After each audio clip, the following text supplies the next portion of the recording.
Okay, so I'm curious, what did you like maybe sorry, that might like expose me for not listening to the whole podcast, but like No. what made you start? Like what did you just like pick up one day and just be like, you know what, I want to do a podcast? Um, well, I always like to talk, but I don't like to small talk. I Oh, enjoy yeah. talks in Like a deep very ones. deep like not even just deep talks, but really so long as I learn something new about someone, like something interesting. It like I always feel good after talks, and but I never really get to sit down and actually Oh, talk with people because you go hang out with people and it's more small usually talk. and no, yeah, it's 100%, 100% a lot more to small talk, but um, you never get like one-on-one time Mm, because you kind of have to like work your way around everybody or else right. it'll look rude. Yeah, no, I mean, I totally get what you're saying. I was just at my mom's wedding, and Mhm, it was like a bunch of family that I hadn't seen in years. And in my head, I was like, oh, I'm going to get to catch up with all these people and like mm. really get like good conversations. And I did not. It was just all small talk. I didn't realize that that's the reason. That's actually a really cool reason to start a podcast. Like, Yeah, yeah, not yeah. like necessarily for like Because just yeah, like an excuse to like get together with friends. I think that's really cool. yeah. Like I much prefer to do this with my friends than go to the bar. Generally the same thing, really. It's just Yeah, you're still talking. we don't really have a bartender, Yeah. Well, you're the but bartender. yeah, exactly. I mean, You got a whole it's mini fridge and everything. yeah, yeah, Yeah. yeah. Or I think most people like if they enjoy podcasts, they think about making a podcast. Right. You like picture yourself being the one talking. Yeah, cause you wanna express yourself, right? Like, you Yeah. have thoughts in your mind, and you kinda, like, wanna bring them out to other people that you trust and respect so that they could give you feedback Yeah. on what it is, like, get you're rolling through your mind, and cause sometimes, like, you just think of stupid shit, and Yeah. and to you, it might be like, "Oh, damn, like, this is really in," and then you say it to someone, and they're like, "Oh, yeah, that's actually wrong." Yeah. And I'm, Well, "Oh." I was impressed actually when I was watching. Like, that's another thing that I probably wouldn't have known about you if it weren't for the podcast. Is like you are really well read on like politics and like Not well government in read. Not general. well read. That's better. I mean, at least it's Yeah. not TikTok. Well, TikTok is like the mainstream stream. Like Right. that's Yeah. where you get your hits. That's where you get the best of the best. But the podcast it kind of ties the whole idea together because whenever you do the reels, you get little cool points here and Right. there. But if you don't know like listen to the person enough to be able to gauge how much you trust them. Mm-hmm. Because if you just look at a reel, then there's not a whole lot of trust that you start building with that Right. person.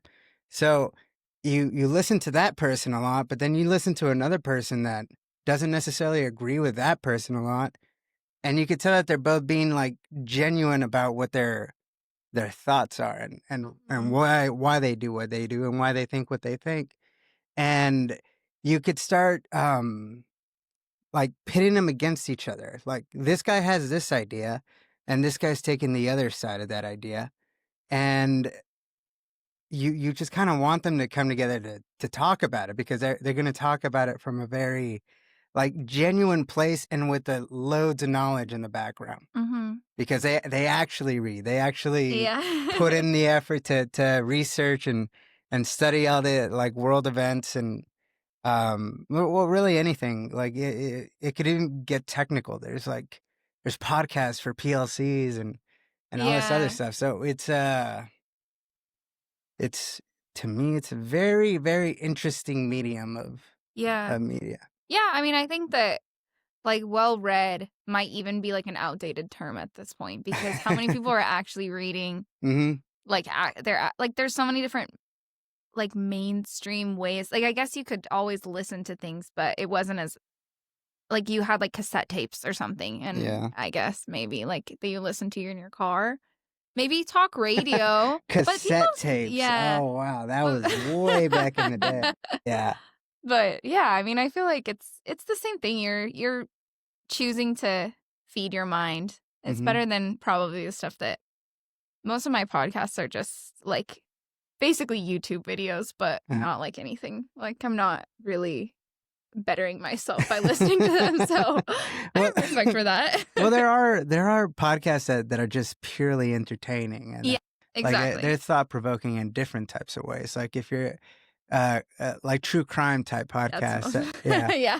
it maybe you don't learn historical facts about stuff, but I mean, you do get to know the human condition in a different way than most people might. Yeah. Yeah, that's true. I also listen to a lot. Like I really like Stephanie Sue. And she has like a Shout out to yeah, shout out just- Stephanie Sue. I knew it.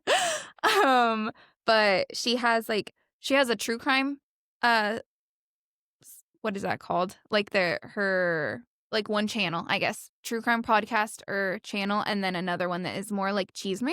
But uh, she's South oh, so Korean. two different podcasts? Yeah, and she's Uh, South Korean and her husband is Chinese. And I learned so much about just Chinese and like just honestly Asian culture and pop culture specifically from her. I never, not that that is like, maybe, I don't think it's really making me a better person or more well-read person, but I think it's cool. It's definitely like, I love learning about like new cultures and traveling and like learning languages. And so any little like uh-huh. piece of that I can like pick up, I really like. Yeah. Have you ever thought to really define what culture you grew up in and what aspects you liked about it? Like what makes you your culture? What is your culture? What Yeah. culture did you come from, and are you in a different culture now?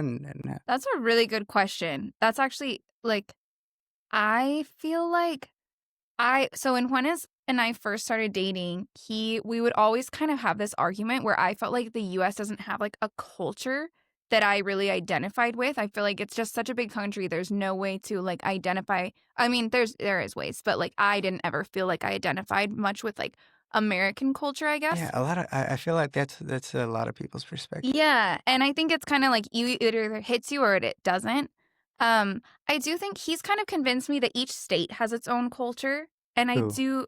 Juanes Oh yeah, has yeah. kind of like he's kind of. I was like, I don't think so, but honestly, the more that I think about it, like I do think every state has their own culture. Mm-hmm. But I also was like, I was I grew up like away from most of my like extended family, so I didn't. Maybe people with like a bigger extended family like feels a higher like level of like that identity to culture.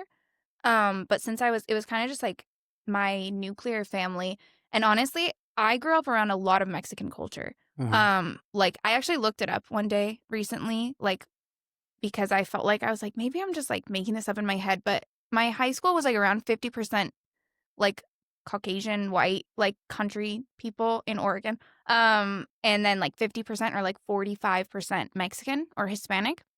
I say Mexican because most of the Hispanic people in my town were like Mexican or maybe Central American. Yeah. But that was kind of like honestly most of like I just grew up seeing like all of like a lot of Mexican culture and being like, that is so sick. Like, I'm like a very like party person. My family in general, actually, like my extended family, were really big like party people and like having big family time and dinners and things like that. And I felt like the other people that I was like around all the time were like not really like that kind of vibe. So I kind of felt like very like, The Mexicans? no, like the other white people that I Oh, was around. okay. Yeah. I kind of What, it felt like wasn't like that family centric or no, not really. And I actually like it was like kind of, but it wasn't the same level of like party. And I never really felt like so much like the rest of my family lived in Texas like my whole life. And I was living in Oregon with my family. And I just grew up hating Oregon because I wanted to be with my family. Now I miss it because I mean I grew up there, but I just like really hated where I lived. And I just like always dreamed about like moving away, at least is it a like small town? kind of. I mean, it's just outside of Portland, and Portland's not. I mean, Portland's like the main city in Oregon, but it was definitely like it was kind of like in the suburbs and like very like farm town vibes. How many high So schools were in the town? 4. Oh, okay, So I okay. guess Yeah, it Yeah, is. Like, I guess it it's a depends on who little you're bigger than a small town. yeah, Yeah. yeah, but pretty much well, and also I lived on the edge of it that was, like, right next to an actual small town, and, Mm, that town was that whole town went to my high school. So they were, like, kind of like, it was almost like I lived more in that town than, mm, like, I was just on the edge technically of, like, yeah. Hillsborough. Like my small town only has one high school, Okay, and so that's, like, a yeah. true small town, I feel Mhm. like. But it's also not, like, Austin or I mean, Portland for that matter. But Mhm. I mean, we were close enough to Portland that like the high schools played against each other and things like that in like sports. So it was more of just like you had to drive like 30 minutes into the farm town to Mhm. get there to my city. But yeah, I guess like I definitely I saw there was like just a lot of people also that were like from families that had lived there. Like one of my friends, she literally always would say she's the seventh generation of her family to live in that specific town that had like I don't know, like 10,000 people in it or something. Yeah. And Was she proud of that or? yeah, and I just remember being like, "I don't wanna be like that." Like, I Mhm. don't like, if I'm still here and, I was like I, like, swore to myself I was gonna get out of Oregon. Like, I could not live my whole life. Like, I was like, "If I go somewhere and I decide I wanna go back, fine, but at least I, like, got out." Out of Oregon or out of, like, that small area there? Specifically Oregon. Like, I Oh, didn't okay. wanna live my whole life in one state. Like the I was state of like Or oh, okay, so it's just the idea of living in one state, like, you yeah. wanted to. I was like, "I need" ideally, I wanted to live in a different country. That still hasn't happened, but maybe someday. But like, I just really was like, I can't deal with myself if I have like only lived in this one state and I've never experienced anything else. I guess. Mhm. I guess I lived in Texas when I was a kid, but that I don't really count that because I wasn't really like Yeah. I don't have memories that much of that.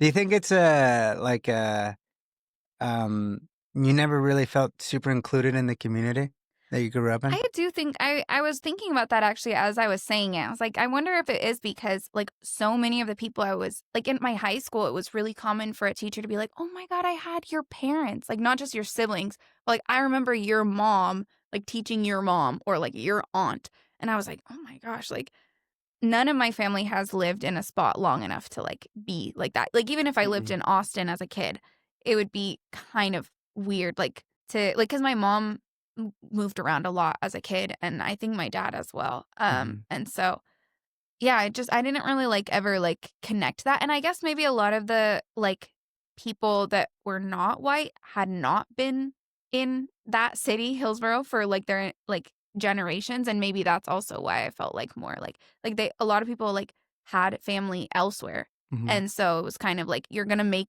your chosen family now and like have Thanksgiving with like a bunch of other families instead of like your own family. Like that's what we always did. Um in because we didn't have anyone else. It was just like my nuclear family. Mhm. So maybe that also like changed like impacted it a little bit. Yeah.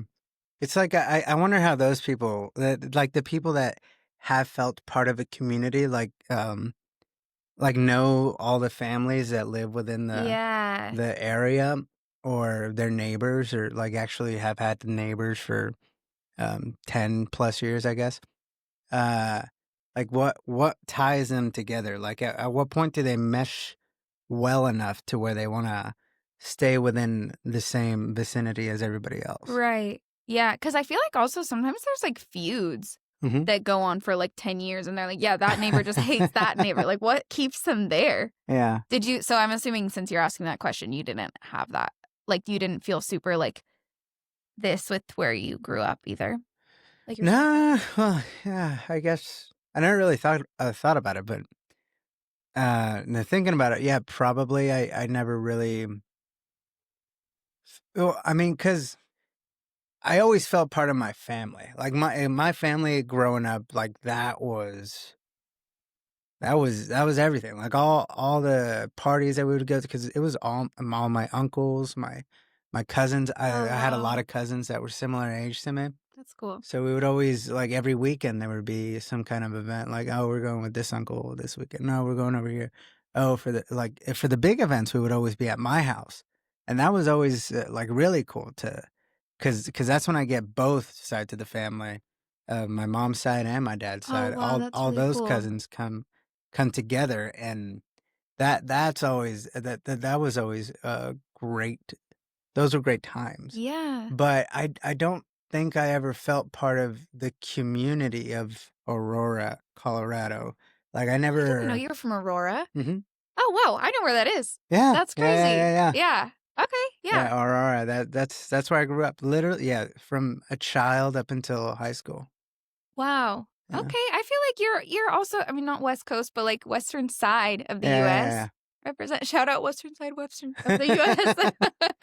yeah. Yeah, no, because I mean, I've been all over the place. I think I just haven't been to the eastern side all that much. Yeah, me I've just neither. visited, but no, I grew up in Colorado, in Aurora, Colorado. Then we moved to Oklahoma, and that's where I had my high school, university type Oh, years. that's why I didn't think of you as being from Colorado, because I always hear about you guys going to Oklahoma, Oklahoma. yeah, Yeah, okay, that makes sense. yeah, yeah, and that's actually where I think I developed most of like, at some point you kind of feel like something made you, like you figured yourself out a little bit, Mhm. and I think and that's in Oklahoma. That's where I figured my shit out most. Mhm. So I always see myself more from Oklahoma than from Colorado, even though Okay. Colorado's super cool. Yeah, it Yeah. is. Like, Yeah. it was like the happiest years of my life, like Mm. as a kid. But yeah, Colorado, Oklahoma, and then from Oklahoma back to Colorado, then from Colorado to just say visit the family in Oklahoma, and then go to Nevada. And then I was in Nevada for a few years. Right, and that's where you started at Tesla, Hmm. right? Yeah. Yeah, yeah. Yeah. How did you end up going to Texas?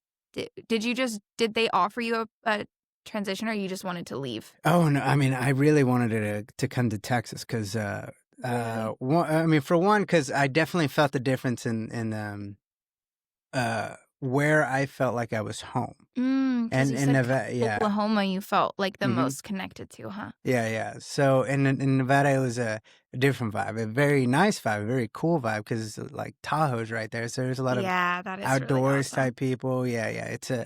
And there's also people that are used to the snow that know what that's like, because in Colorado it always snows. So Right. I understood that vibe over there, but it didn't feel like home. Mm-hmm. So when they said that they were going to build Giga Texas, then I just got excited, primarily because my family lives in Oklahoma, so it'd be a short drive Right. as opposed to having Yeah. to drive across the country. Yeah. Short Yeah, is relative, but yeah. yeah, yeah, yeah. So that's the main reason. My family lives in Oklahoma. Austin is a lot closer Yeah. than Reno, Nevada, Yeah. and yeah, that's why I came down here. And I mean, although the weather is so much better in Reno, so it's so much better. Like Austin is its own little thing. Like Yeah, this it is is like pretty a cool. weird, like a different type of Southern. Like Yeah. I really don't want to say weird because like that's Austin's whole thing, but Well, that's actually Portland. Did you know that Portland and Austin have the same like slogan? like It's keep Portland weird or yeah. something. Yeah. I looked it up one time, and Austin did like start it, so I don't really, Oh, really? Portland kind of like just bandwagoned on that or something. I don't know. It's kind of embarrassing for them, Oh, wow. but yeah. Yeah, so it is, I guess I'm just drawn to the weird places. Yeah. But I also moved because, I mean, I think I touched on that earlier, but I Mhm. moved mostly just because of my family. Like, I don't think that I would have gone to Texas for any other reason. Yeah. But yeah, I definitely get that. Yeah, yeah. But no, I definitely feel more comfortable in the southern part of Yeah. the U.S. Like it just, yeah, it's a different culture for sure. Yeah. What is it about that culture that like draws you in, or makes you feel more comfortable? I guess they're comfortable with hardship. It feels Hmm. like they're just comfortable with it, Interesting. and I think I value that a lot. Yeah. To be able to just, I mean, it's gonna suck, Yeah. Yeah. Yeah, I but think that, yeah, I never really thought of that before as like something. Like, I guess I always think of Southern culture, I guess Southern hospitality. Like, people are yeah. really, like, coming from Oregon. Like, the first time someone just that I didn't know said hi to me on the street in Texas, I was like, who is that? Like, why do they like, do they know me? Am I like being rude because I didn't remember this person? Like, it genuinely freaked me out a little bit. Yeah. And I think that, but I never really thought about that. I think that, like, yeah. That is it is weird if you're not used to it. When we first Yeah. moved to Oklahoma, I felt uncomfortable myself because I was kind of like a kid kind of, and every single vehicle, every single one, when you're driving, they all say hi, no matter what. Wow. They That's all so. hey. Yeah. Yeah. I think that, like, in Oregon, it's just in, like, the West Coast, maybe in general, but especially Oregon and Washington, it's just more like you keep to yourself. And, like, I guess I don't even think about, like, I can't even, like, are they better with hardship? Like, I don't know. I don't even know how people in Oregon as a whole or like deal with that, because no one talks about that. Like, if they say, like, it's very, like, surface level and small talk, I think. Oh yeah. Yeah. I don't know. It depends on what drugs you're on. 'Cause That's fair. That's fair. I guess in college you get, like, more. or Oregon like, and in general, like they kind of or not legalized, but maybe like, decriminalized. decriminalized Yeah. Well, everything. and, yeah, marijuana has been legal for, I mean, since I was maybe like 16, it's like 2016 or something like that. And I do think that, yeah, like, the other, like, main place in Oregon that I lived was Eugene for that's where I went to school, at University of Oregon. Shout out University of Oregon. But, like, it's definitely, like, that whole town is, like, very, like, weed culture and, like, drug culture, I guess, like, being, like, very hippie. It's Mhm. always been like that. That's, like, that's also where Nike was born. Mhm. For anyone who didn't know. But yeah, it's like that's like Shout out Phil growing Knight. up. Yeah, shut up. We call him Uncle Knight at U of O. Oh, for real? Yeah, Wow. because he gives a lot of money to the school, Oh, not to the yeah. biology department or anything, just the sports, but but yeah, I think that like, growing up in, like, so much of, like, my, like, beginning adult years in that area and, like, that type of, like, vibe definitely changed my perspective. Like, when it's growing up in Colombia, he's, like, very, very anti-drug and, like, everything about it, like, because of what he was exposed to and how everyone is, like, really against drugs because of how it's, like, just ruined their communities. Yeah. I'm, like, on the complete opposite side of that. Like, I'm very much more, like, I guess, skeptical of, like, why, like, even just, like, that weed is still, like, a class one Oh, drug or something, yeah, like, yeah. federally. It's just, like, it's crazy to me because I honestly do think that alcohol does more harm to you, Oh, like, yeah. by I mean, far, like, 100%, yeah. long term, short term, like, and that's just one thing that he doesn't, like, he can kind of understand, like, why people do, like use weed, but he's still very against it. Like, he'll never ever. Yeah. I don't yeah, he did try one time when that Yeah, yeah. and he said that he was like, "Yeah, I tried it once, and I'm never gonna do it again." I told him we should do it, but when like, we gotta get high first and then roll. Oh my And then roll, god. and then see who wins out. Oh my god. Well, he said that he just fell asleep, so honestly, you could probably win pretty easily if he just, like, fell asleep No, on well, the I mean, mat. that's the thing though, is that, if it does mellow you out, if that's the reaction that you get, that if you're actively doing physical activity, especially something like jujitsu, you're like fight or flight mode is on. So Oh, whatever sleepy feeling you have, it's definitely not there that's anymore. So true. it's Oh my really gosh. everything just goes to how you like you feel your whole body. Sounds like you've done it before. Oh, 100%. Yeah, I think I went after doing mushrooms one time. Yeah, Oh, yeah. that would be that I feel like that would be a little scary. I don't know if I would be Well, down no, to I do that. wasn't. I like it was like the morning after, like doing Oh, them. So like I wasn't. I was out of it by then. yeah. Yeah, That's but crazy. I did like weed. Yeah, I definitely done it Yeah.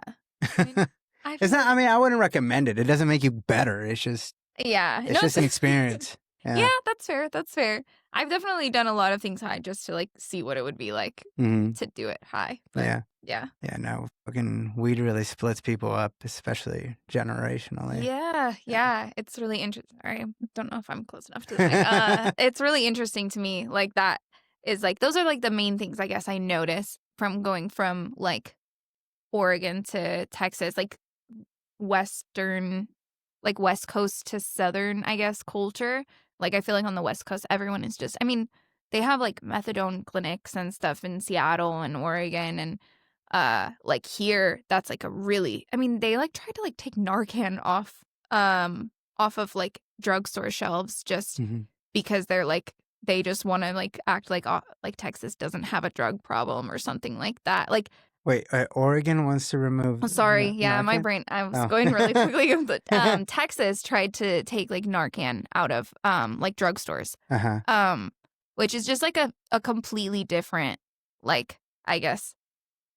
And like people were, I feel like there were a lot of people who were like, yeah, I mean, why should we have Narcan in drugstores? And it's just like a completely different, I guess, like headspace to be on than I'm used to. I think that Mm-hmm. that's like the main thing that I like. There's just like, I guess it's kind of cool because I feel like when I lived in Oregon, I was really kind of up my own ass in terms of like my political stance. I was really just like in an echo chamber. Mm-hmm. And so like I've become way more moderate, like being outside of that echo Oh, yeah. chamber, I I think. mean, Oregon is very, very, like, almost extremely liberal, right? Yeah, and it's interesting though because if you see it on a map, like it's really just Eugene and Portland. Those are like, I mean, they also have like some, it's, and like basically all of the cities that have like a population over like 100 or 200,000 people. And then everything else, like I was really big on backpacking when I was in Oregon. And all the good places to backpack are kind of out in the middle of nowhere. And like it was just so, like it would be like if you were just driving down the roads and like on the way to Temple in Texas, like I always see the same like type of billboards. It's just very, very different. Like there's just billboards about abortion and like climate change is false and things like that. It's just Oh. completely different. As soon as you get out like a certain distance from the main cities, it's just like, yeah, it's basically like Texas. Yeah. Just not in. Well, I mean, I think that happens in every Right. state, right? Like Totally. the more liberal areas is always the big cities. And I don't know why. I can't.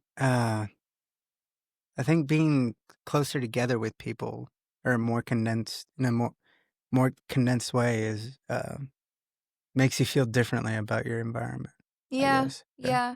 Yeah, I don't know. It's really interesting. I think that like that kind of like those kind of patterns are really fascinating to I would say that I'm not like the most like educated on like why exactly those patterns. I think that like No, the but none really of us are easy educated here, folks.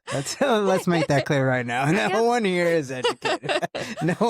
No one that has been on this podcast is very educated. So I feel like yeah. the explanation that I always heard was that people in like bigger cities are just more educated and like because there's like a trend towards like higher education you tend more liberal and like lower education you tend more conservative. But I don't really know that I believe that for like a big city because I think that there's a lot of people that are like I don't know. I feel like there's a lot of people that are like of all different levels of education in like Yeah. a big city.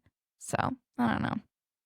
Yeah. Because we measure education by whether or not you went to college, right? Like Exactly. And that's the thing that I think is like missing from that whole assessment because I think when I was at my most liberal, I wasn't at my most educated necessarily. And I think that like true like but you were like I guess you did think about these issues, I guess. Like you actually for sure. fervently believed that you had conviction in your ideas. Yeah, yeah. But I also was like really stuck in like a specific like version of that idea, I guess, those ideas. And like I think that it takes critical thinking to get back to like this point where you're not like just going with what everyone else says in your environment.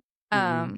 Because I think that's like what like my core convictions stay the same that I'm like a really empathetic and like compassionate person. So those things are like the issues that I care the most about are about like the treatment of other people. And that hasn't changed, but I think like the way that I think like I used to just think that we just had to put Democrats in, for example, and then it would all be fine. And that was stupid. Like that Mm-hmm. was just because of me being in an echo chamber and not like thinking critically about, okay, what are those people actually doing once they, because to me, I feel like it's the same thing under the guys. Just one side tells you what you want to hear, at least for a person like me, and the other side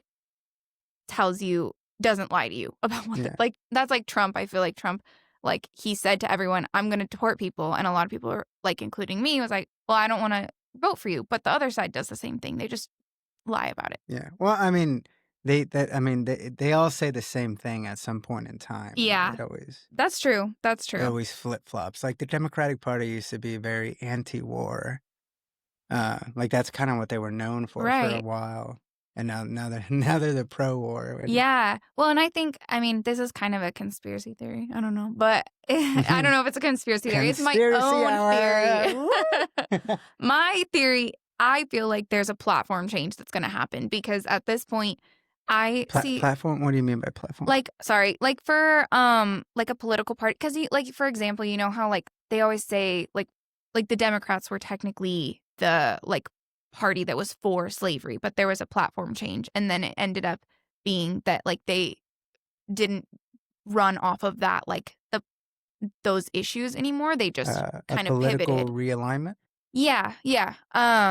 And I just feel like I mean, compared to like the last two elections, or like the election where Biden was elected and then the election that Trump was elected, like those elections were so like charged in the sense that like there was one side that felt like they were like the social justice, like that's like what they're like running off of kind of, and then the other side was more of like make America great again kind of thing, I guess, or like invest back in America and not in like these like other social projects and things like that. Trump brought a lot of he brought a lot of energy into like politics when he first came in. Like it was whether it was good energy or bad energy, it was polarizing energy.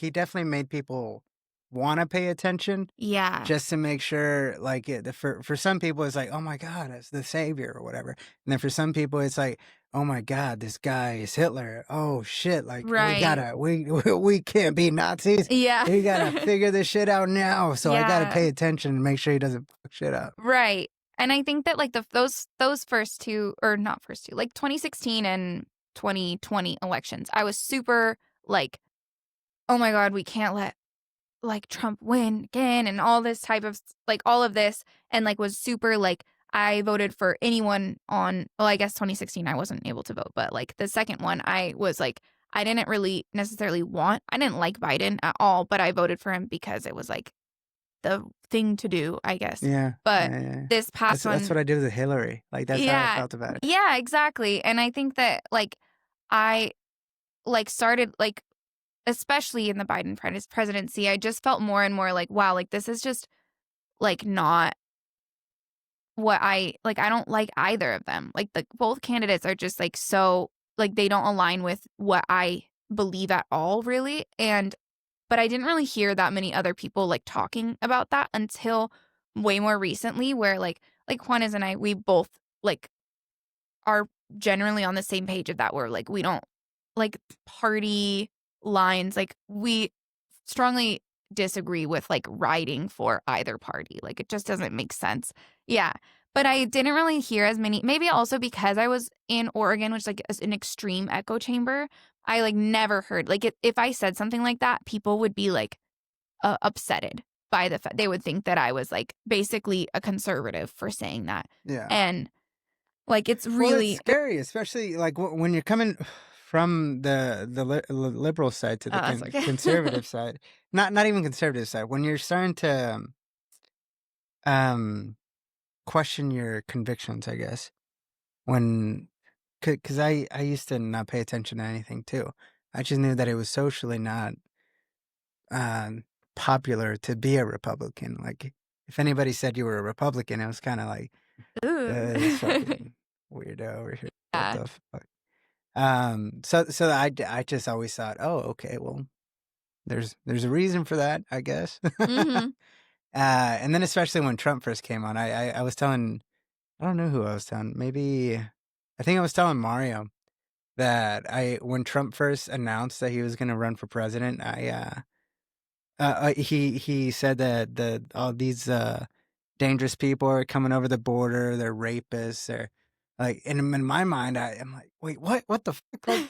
Like, I don't know. I know a lot of illegals, and none of them are like that. Yeah. So I felt some type of way about it, and I brought it up to my friend who I really respect, and I show him the video, and he looks at it, and then he looks at me, and he's like, "There's nothing wrong with that. Wow. Nothing he said was out of line. Like he's right. He's right." Wow. And so I didn't know how to react to that at the moment. I felt like, oh shit! Like he had the exact opposite reaction than what I assumed he was gonna have. Yeah. Oh shit! But I just took it in. I didn't react or anything. I was just Right. like, oh okay, Wow. all right, yeah. Right, uh, right. but that moment is when I I thought to myself, okay, I should be aware, I guess, of what's happening politically, as opposed to Mhm. being politically oblivious, because Right. it's sometimes it's boring shit. So it's why do you even want to pay attention to that? Right. Especially because it just creates all this animosity between people. But no, at that moment, I realized, oh, okay, well, I should probably pay attention to stuff, right? So I start watching some kind of news, like just clips, like YouTube clips, like CNN clips, or any type of news clips, and that's where I would start to like derive my opinion from. Mhm. And it felt very scary when they would always like make Trump seem very scary, like Right. this is legit. This is the end of this country, man. Right. Like this guy's gonna fuck everything up, and you get nervous, you get anxious. Especially because the original reason I got married the first time was because my girlfriend at the time, she got spooked that Trump was gonna get elected. Well, no, he did get elected, and that he was gonna deport all the Dreamers. Which, I So mean, he did kinda yeah, try to do, he so he did he did try to do. I don't yeah. know if he actually did or if anybody actually got deported, but it did get reported that way, that, oh hey, this is gonna happen for sure.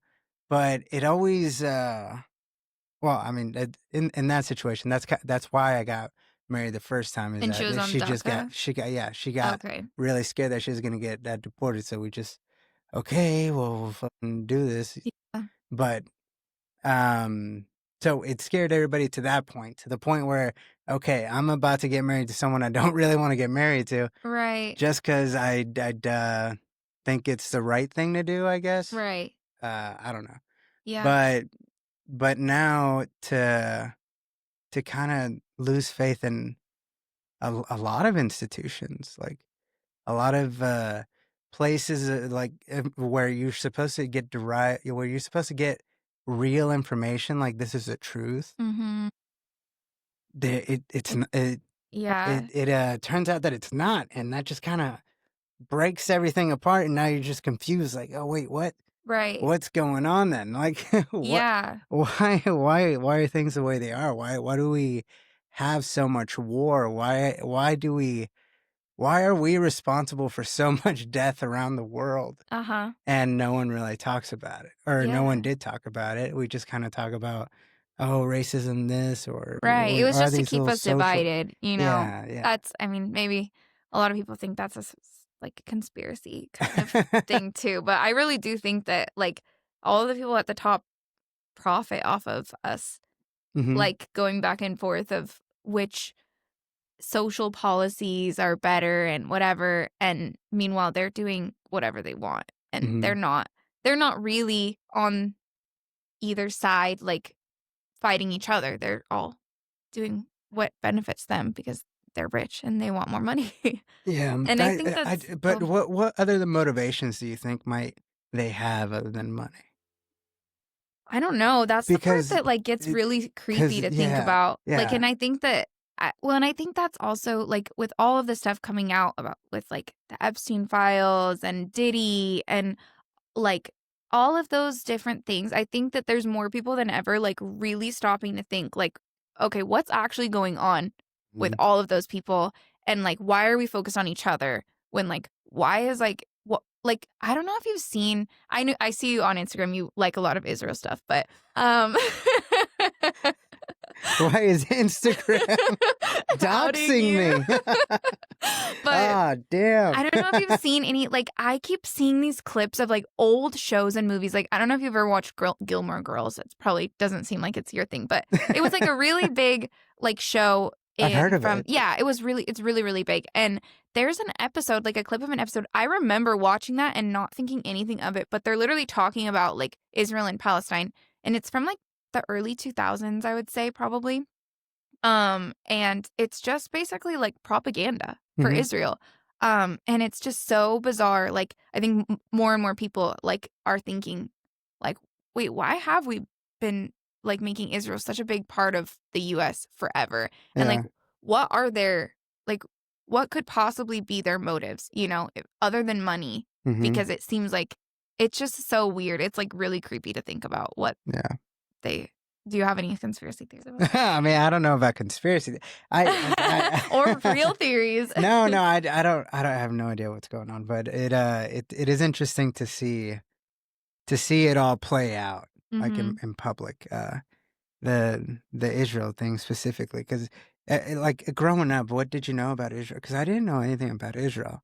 I've never heard of it. I didn't know it was a church. Like just so you heard of it in church before? Yeah, like a lot of people in my church. Like I grew up in like a really like Christian like household, and all of the people at church were always. I mean, my mom Was up it till like a few years ago. non-denominational? Yeah, or whatever? yeah.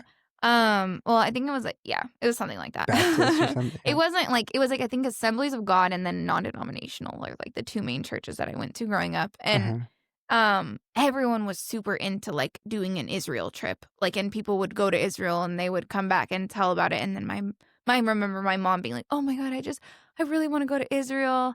And there was one point where she literally, when we did our like DNA, like 23andMe test, she like really wanted it to come back like that she was part Jewish. And I was like, what is going on? Like, what is the deal with like Israel and being Jewish? Like, I really didn't like get it, because I was like, I thought that our religion was like kind of like different, like pretty significantly different. So like, why do we have like this kinship with Israel or like Judaism and not like Islam or something? Like, like why is it these two that like stuck together, One believes that Jesus is like in hell burning and fucking shit, and the other actually recognizes Jesus and as a prophet. At least, like, exactly. Obviously, like, he's number one to us, but like they at least don't think he's burning in hell. Right. Yeah. So I was like, what? Like, what am I missing?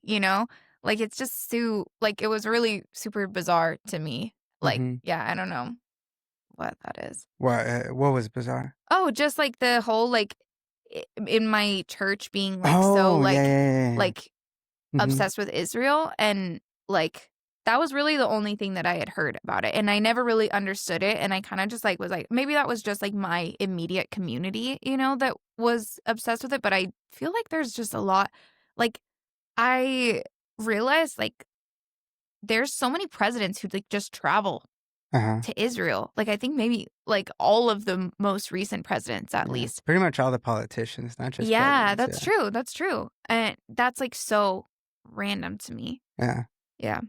Well, no, I just, like, I didn't even know that. Like, at all. I never heard about Israel ever as a kid. Like, ever. Yeah. I didn't even know about Jews.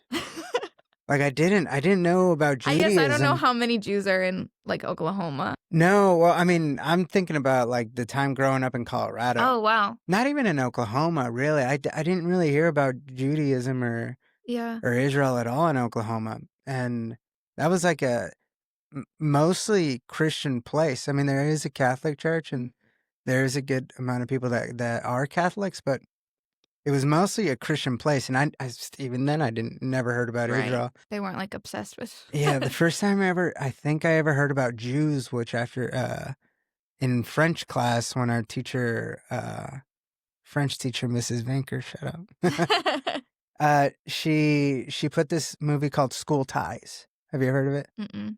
School Ties is an old movie with like Brendan Fraser as the lead and Matt Damon. Okay, I know that He's one. going to some boarding school or some some high school that from that high school all the graduates usually go to like Harvard or Yale. So it's Mm-hmm. a ticket into that new Got it. class of people.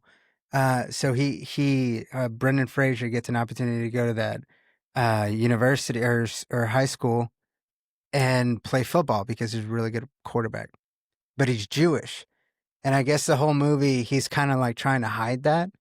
And Interesting. I never understood why. Like Right. I was like, well, what's wrong with Jews? Like what like why why is he trying to hide it? Yeah. And then people started Had you saying like like, learned about the Holocaust yet in school?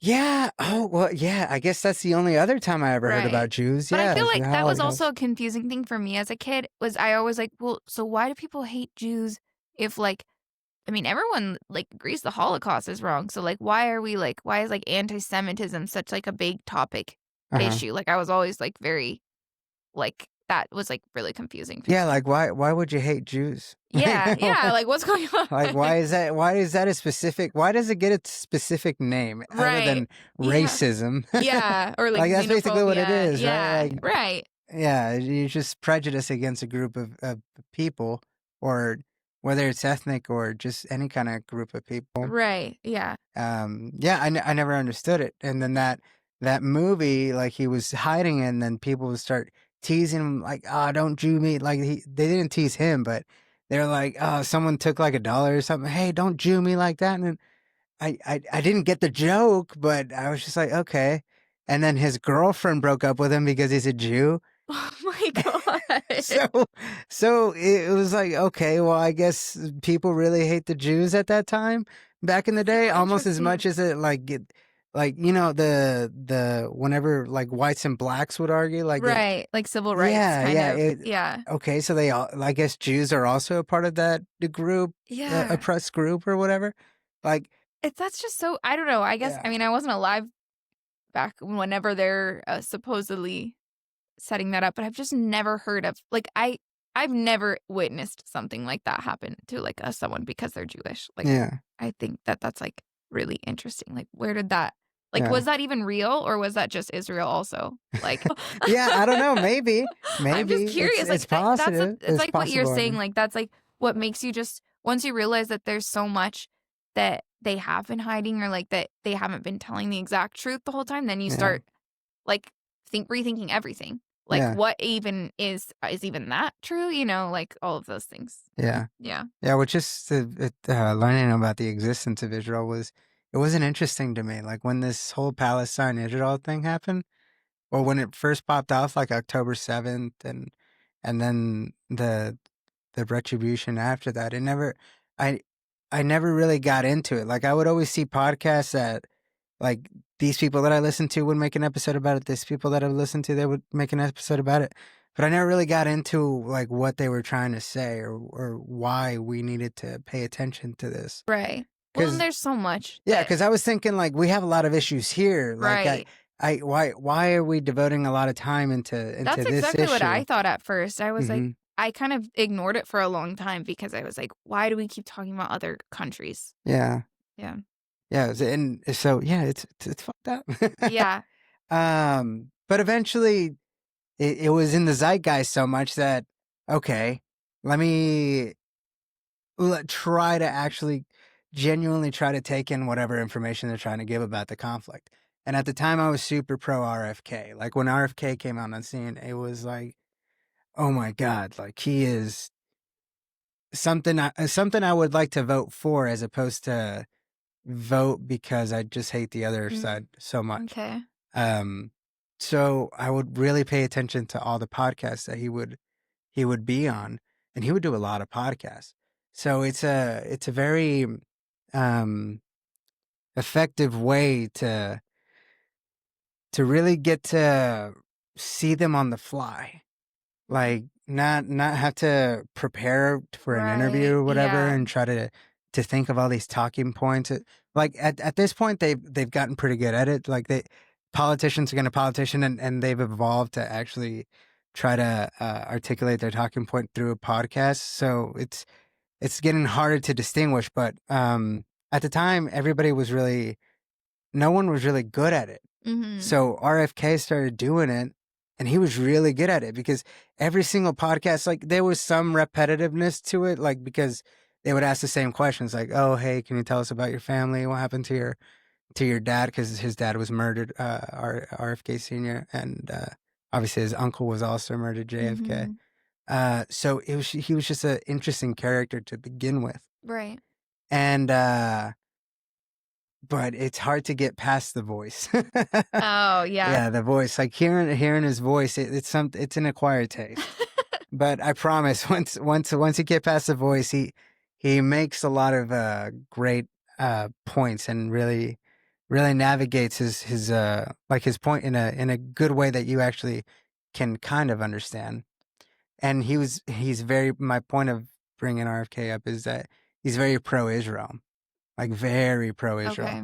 even when it's like super, like even when he doesn't really have a good argument for it, like he's still super Israel. He Really? usually goes for, uh, "Do you believe Israel should exist as a state?" Like he's trying to end the argument by just trying to make him say something negative, and Uh-huh. then using his answer to that to be like, "Well, I can't even talk to you because I can't believe Oh, I you believe they see. don't deserve a state or whatever." Damn. So that's the only time I felt like, dude, what the fuck? So what is sorry, I might be going off topic with this, but like Hmm. for RFK, I feel like I've mostly only seen like sound bites of him and I didn't really like what I heard. So I'm really curious like what but I that's the thing is I only heard sound bites. So I'm really Yeah. curious what are the things specifically that like cuz all I think about when I think of him is like the vaccines issue Hmm. that he's like really like into anti-vax. Hmm. Is that true? Is that am I thinking of the right person? Well, he's the he's the guy that started the conversation, Uh-huh. really. Because before RFK, we just kind of always looked at vaccines as the not just the normal, but the necessity in our lives. Like it's a like vaccines are just a given. Like you have to go get your vaccine as a kid so you can go to school and make sure that you don't get sick, so we could avoid chicken pox and we could avoid all this disease. And it's like this we just kind of viewed it as this like ingenious invention. Like this is awesome. Like Mhm. our society is so healthy because we can avoid all this disease, you know? Mhm. Um so no one really thought about it. I've never heard about like anyone having an issue with the vaccines ever, really. I just always thought it was a forgiven a given thing.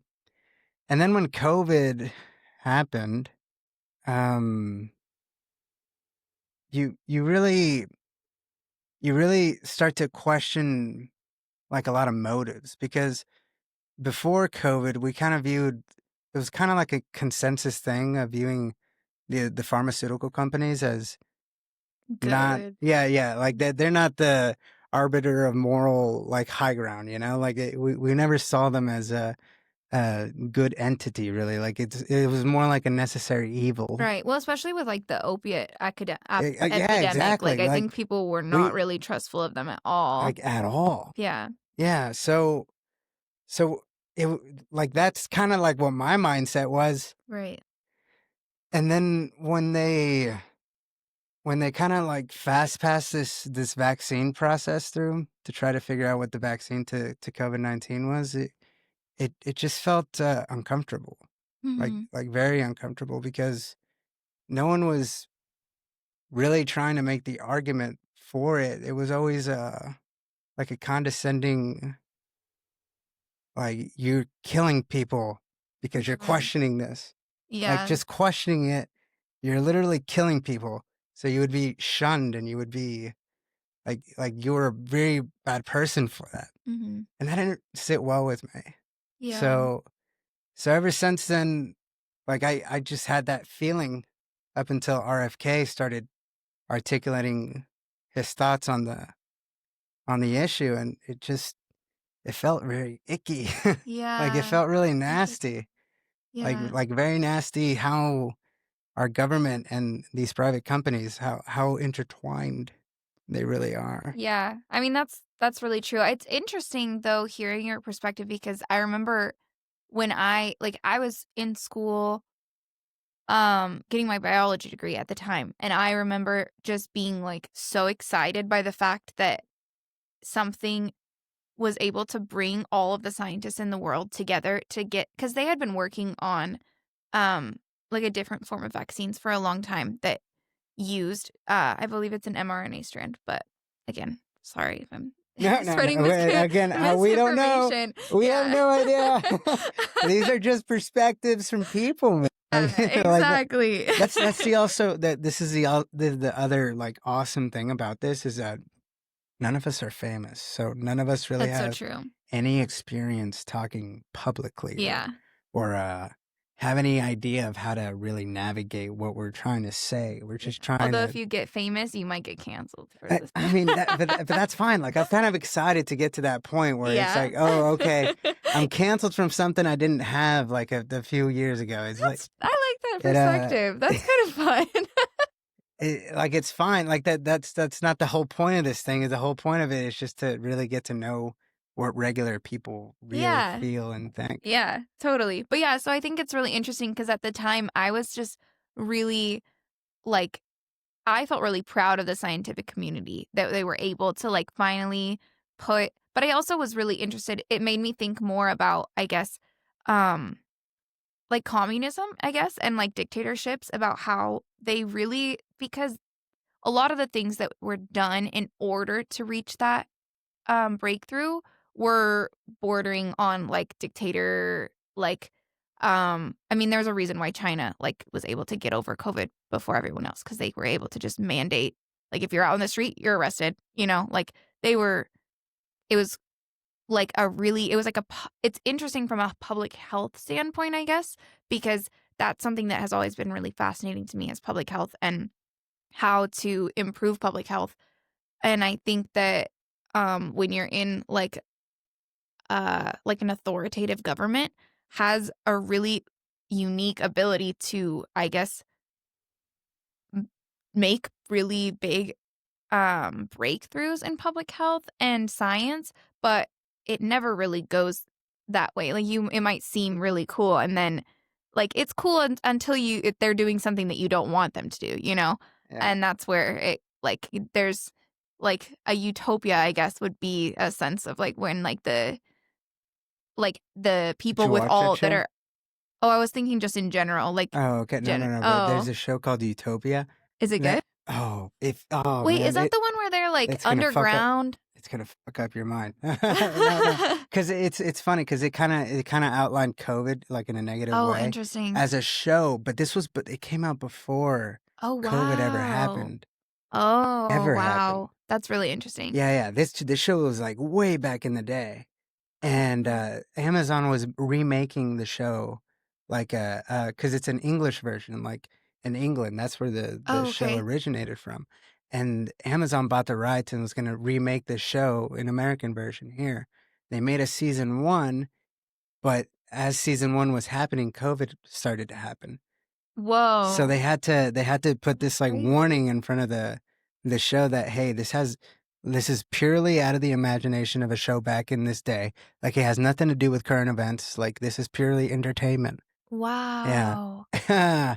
So it was fun, and obviously they canceled the show because they were not going to make another season. That's crazy. Yeah. Wow. Yeah, I think, yeah, it's really interesting to, like, I mean, that's why utopias can't exist. Like, I remember learning that in like middle school or whatever, when they like taught about that in English classes or whatever, that like utopias just literally can't exist because there's corruption, and it's just like humans are unable to be like always in the interest of others. And so I think that balance is really like, that's like the thing that like that whole situation kind of prompted in me, because I am more on the side of like pro vaccines, and because I'm thinking of it in a public health perspective, I guess. But Uh-huh. I think it's really interesting to hear about it from that perspective, because it makes sense what you're saying, that like that, because I mean, we know that pharmaceutical companies are they're up to no good. Like they're Yeah. I don't trust a pharmaceutical company for shit. But yeah, I was like excited about that Yeah. that Also, breakthrough.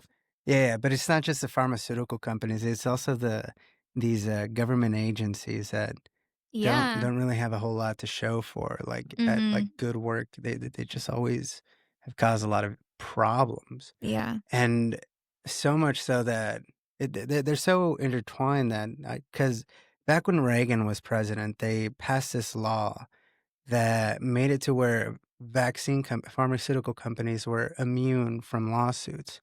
Like if the vaccine caused an issue with whoever it caused an issue with, like you can't sue them.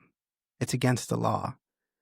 And they did that because the pharmaceutical companies went to the Reagan administration and said, "Hey, our companies are going to go bankrupt because no one is taking this vaccine."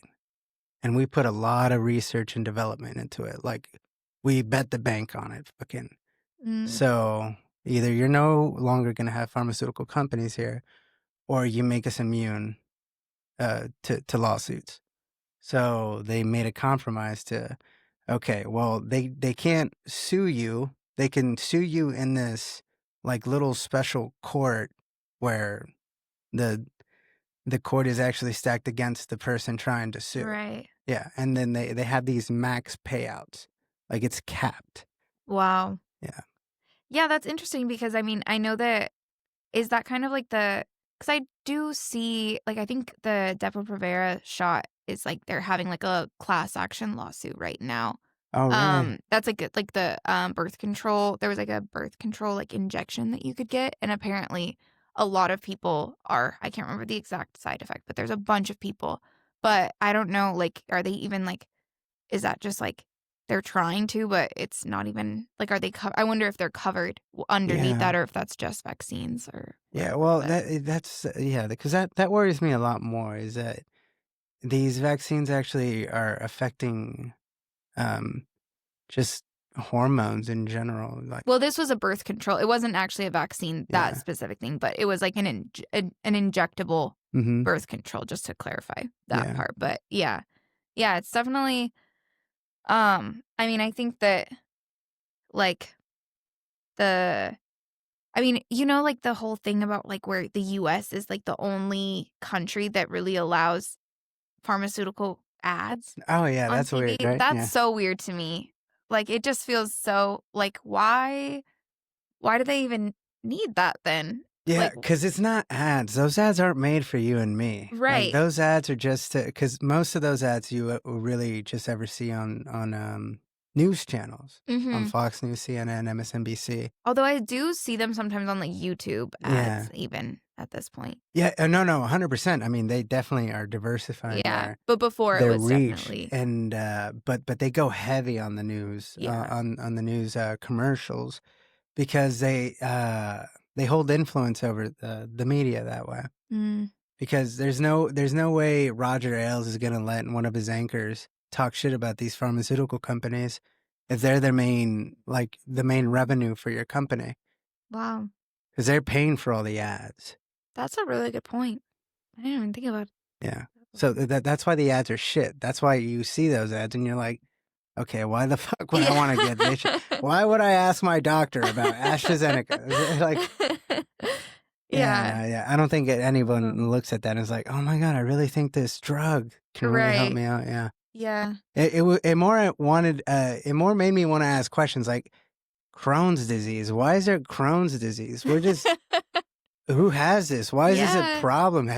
When did this start happening? Oh, this is just like a recent thing. Like, Right. okay, well, what changed in our environment that started causing this stuff? Yeah. Because they try to, it's always what's it called? Because it's never a cure. It's just this is just to Oh, soothe the yeah, like a symptoms. Band-Aid Yeah. essentially. Yeah. Because that's what they put band-aids inside our bodies. Yeah. Yeah, well, I mean, that's another conversation about insurance companies where they heavily incentivize doctors to do Band-Aid procedures and prescribe medications that are essentially a Band-Aid as well. Like that Yeah. was they like your regular PCP doctor is so much more like they will get well, even a cardiologist, for example, is going to be paid way more for giving you like a 5 to 10 minute consult and then prescribing you something like a statin or something, or saying, okay, I'm gonna send you in for a quick procedure where they basically like open up your artery to put a stent in. When it's proven with research that lifelong like lifestyle changes are gonna be way more like you'll have to go in. If you get a stent, likelihood of you having to go back in and get another stent, super high, because you're not changing anything about what you're doing to your body. And your body's just going to continue having those issues because it's like you said, it's like a Band-Aid.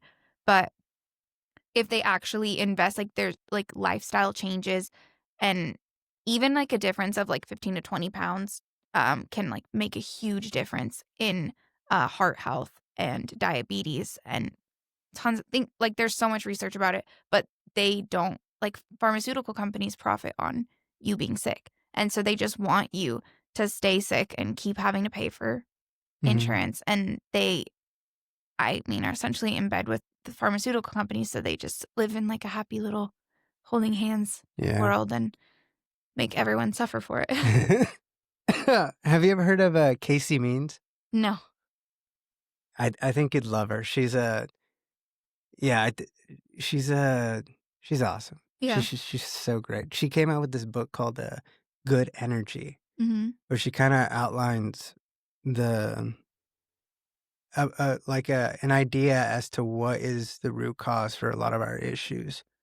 Like, why do we feel so shitty? Why are we all so obese? Why are we Mm, so addicted to food?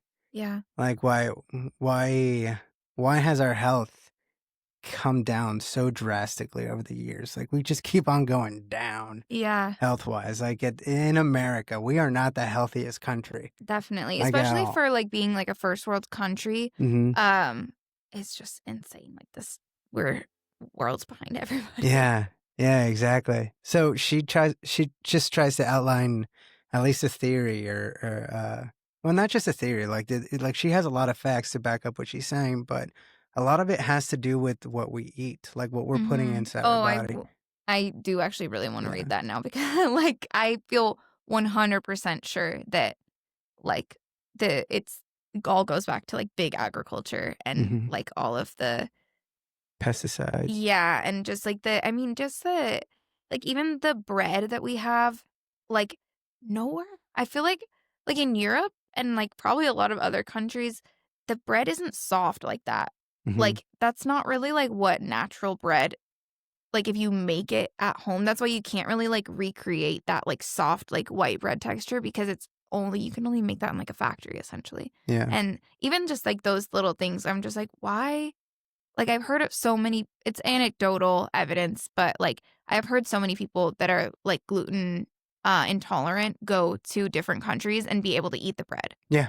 Yeah. And No, that's real. yeah, it just is Yeah. so, like, bizarre to me.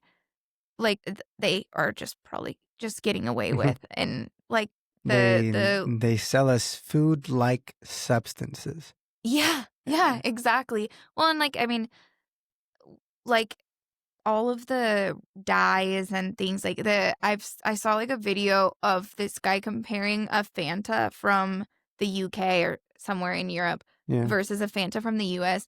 The color is drastically different because Yeah. they're literally not allowed to put So much in dye. like dye like and they can't even put a picture of an orange if there's no actual orange juice in it. Yeah. And so the Fanta, it's crazy. Like, I don't know how we got here as a society. Like, this is Yeah. like gross. Like they put us on a hamster wheel. Yeah, Like they give us food that make us sick, they make us sick so we could go to the doctor. exactly. And Yeah. then we go to the doctor, they don't get to the root cause of what made us sick. They just kind of put a band-aid on it. And then it's like, "Oh, okay, well you just have to take this drug Mhm. from now on. So you always have to take this drug if you want these Yeah. symptoms to go away." But, if you ever find out what the root cause is, let us know, Like, Right, exactly. uh, What do you think about Ozempic? I feel like that's like so much like fits into the topic that we're talking about right now. yeah, yeah. I mean, I think Ozempic could help people that are like super obese. Right. Like, Like a kickstart. yeah, uh, cause you need to, cause that's weighing down a whole lot of just thought, like ability to think, because thinking takes a lot of energy. Mm-hmm. And if most of your body mass is taking up all that energy, it's hard to really, get up and actually do something about it, Yeah. Well, and yeah, I mean, I think there's also just so many, like obesity is it's like the number one indicator risk factor for so many diseases. And so being able to get out of that range very quickly is a really cool, um, like it has a lot of great potentials, I think. But I think the fact that you like can't really, I mean, I guess it's debatable. Like you can get off of it, but you essentially just gain all the weight back. So I mean, I think that it's it's like a little scary, I think, and especially like the amount of people that I know that are starting on it when they are not obese. And I think like that I just think that when you lose that much weight all at once, it's usually like obviously there's fat involved, but you're also losing a lot of muscle and bone mass because your body just is like it can't sustain that like drastic of a weight loss. yeah. And so I also wonder like how much are like osteoporosis and like Yeah, just it's in definitely not general, good like for your atrophy. bones. Yeah. Yeah, as we age, like this aging Ozempic population, I feel worried for them, you know? Oh yeah, that's a very good point. Yeah. Yeah, I think that it's like they might as well just be, maybe they're popping out another drug for the osteoporosis cases that we're gonna have in the future. They're just setting themselves up for the next one. My conspiracy theory is that they're fattening us up and making us super frail so that we can't defend ourselves in For a the Civil War, revolution. yeah. Yeah. I could see that, I could see Yeah. that, yeah. Yeah, because it really it boggles the mind, especially given how much money goes into the healthcare system for it being so inefficient and corrupt. Like Yeah. how does this happen, and how do we unravel it? That because it's fucking complicated, not just complicated in the sense of like bureaucracy and navigating the political landscape, but also like they are like the whole thing is kind of intertwined a lot with the organized crime. Mm. Like to get a lot of these drugs, Yeah. Yeah. it's kind of wild. It's kind of weird. It's kind of Yeah. unsettling. Well, and it's Yeah, kind of like the NRA and everything where like I don't know what side you are for guns and like things like that in the US, but I yeah. think it's really interesting that so much of like the weapons in South America that are used in cartels comes from the US. Yeah, yeah. I mean that was a whole CIA that gave like the narcos a bunch of their Yeah, yeah. ammunition. Is it Yeah, there's a like we lot of are like I told you earlier? Like you start looking into this thing and you start realizing that we are the root cause for a lot of death around the world. yeah. It Yeah. it Juanes told makes you me, feel did some he type tell of way. you about the falsos positivos from Colombia that like supposedly the CIA was involved in that What is like that? in Colombia? So like the CIA, well, so like I think it was like around 2008-ish that the president and like their main like military, had like a big push against the guerrilla. And What so is that? they're like the independent military groups. Like they're not narcos or like involved in like narco trafficking, but they're like their own like militant groups essentially. Like Like think of like ISIS or something where so they're like terrorists? yeah, essentially. They're They terrorists within Colombia? yeah, like terrorist groups like cuz I think Oh, so the government doesn't interact with them, or do they? well, that's Do like they recognize them as a they recognize them as a threat, and like that's why they were like they had a big push against like to get rid of these groups, and so they were basically incentivizing people to like basically have like so many kills of like guerrilla members. But what was happening is that they were like they were kidnapping like women, especially like special needs children from like different towns, and they would dress them up as guerrilla and so they were like the false positives. And so they were like basically like like mass killing. Like there's even like I think one of the Colombian presidents like referenced it as like a genocide within Mhm. the people because there were just like getting rid of, it was kind of like the desaparecidos for like Argentina. Like it was a lot of people that were like just kind of either seen as like disposable or easy to get rid of, or even like had talked out against the administration before, and so they just kind of like got rid of all those people, and the CIA knew about it. Like they decided to like leak it later, but like they knew about it the whole time, and it's really like disturbing like what level of intertwinedness, I guess, that they had. Like how much of a hand did they have in that, because they didn't release it until they were like fully out, and like they kind of like washed their hands of it, and then Yeah. then like the military leaders and the president actually just went on trial this past year for all of those crimes, and then there was like a mistrial, and so President he's of Colombia, the Colombia? ex-president of Okay. Colombia just went on trial for it, but then they declared it a mistrial, so Yeah. he's like off free. But yeah. Yeah. We cause so much instability out there. What is the worst thing you've ever heard of the government actually doing? I mean, that one was pretty bad. Mm-hmm. I think also, like, Juanes has told me that I guess I'm assuming that this was, like, as much to do with the pharmaceutical companies as with, like, the US, but they tested a lot of, like, vaccines on people in like South America. Like there's a lot of, that's Oh why yeah. there's so Yeah. much like mistrust with vaccines like within Colombia. Like that's why Juanes like has a lot of like, he doesn't really like vaccines because Yeah. everyone there associates it with like a whole generation of people that like had really lasting. Yeah, like that. See, that's the other thing that kind of like it's mind shattering, because you initially see those videos of people representatives of the U.S. or U.S. type groups, charities or whatever, Mm-hmm. go to these third world countries to give vaccines, and as an American, and you would feel kind of good about it, like, oh hey, look at Right. us, trying to Like save the philanthropy. world. Yeah, Yeah. yeah. You looked at Bill Gates and you were like, wow, Yeah. this guy's trying to give back in a real way. Right. Yeah. And And only to realize it, I mean, they were just experimenting on these people. yeah, yeah.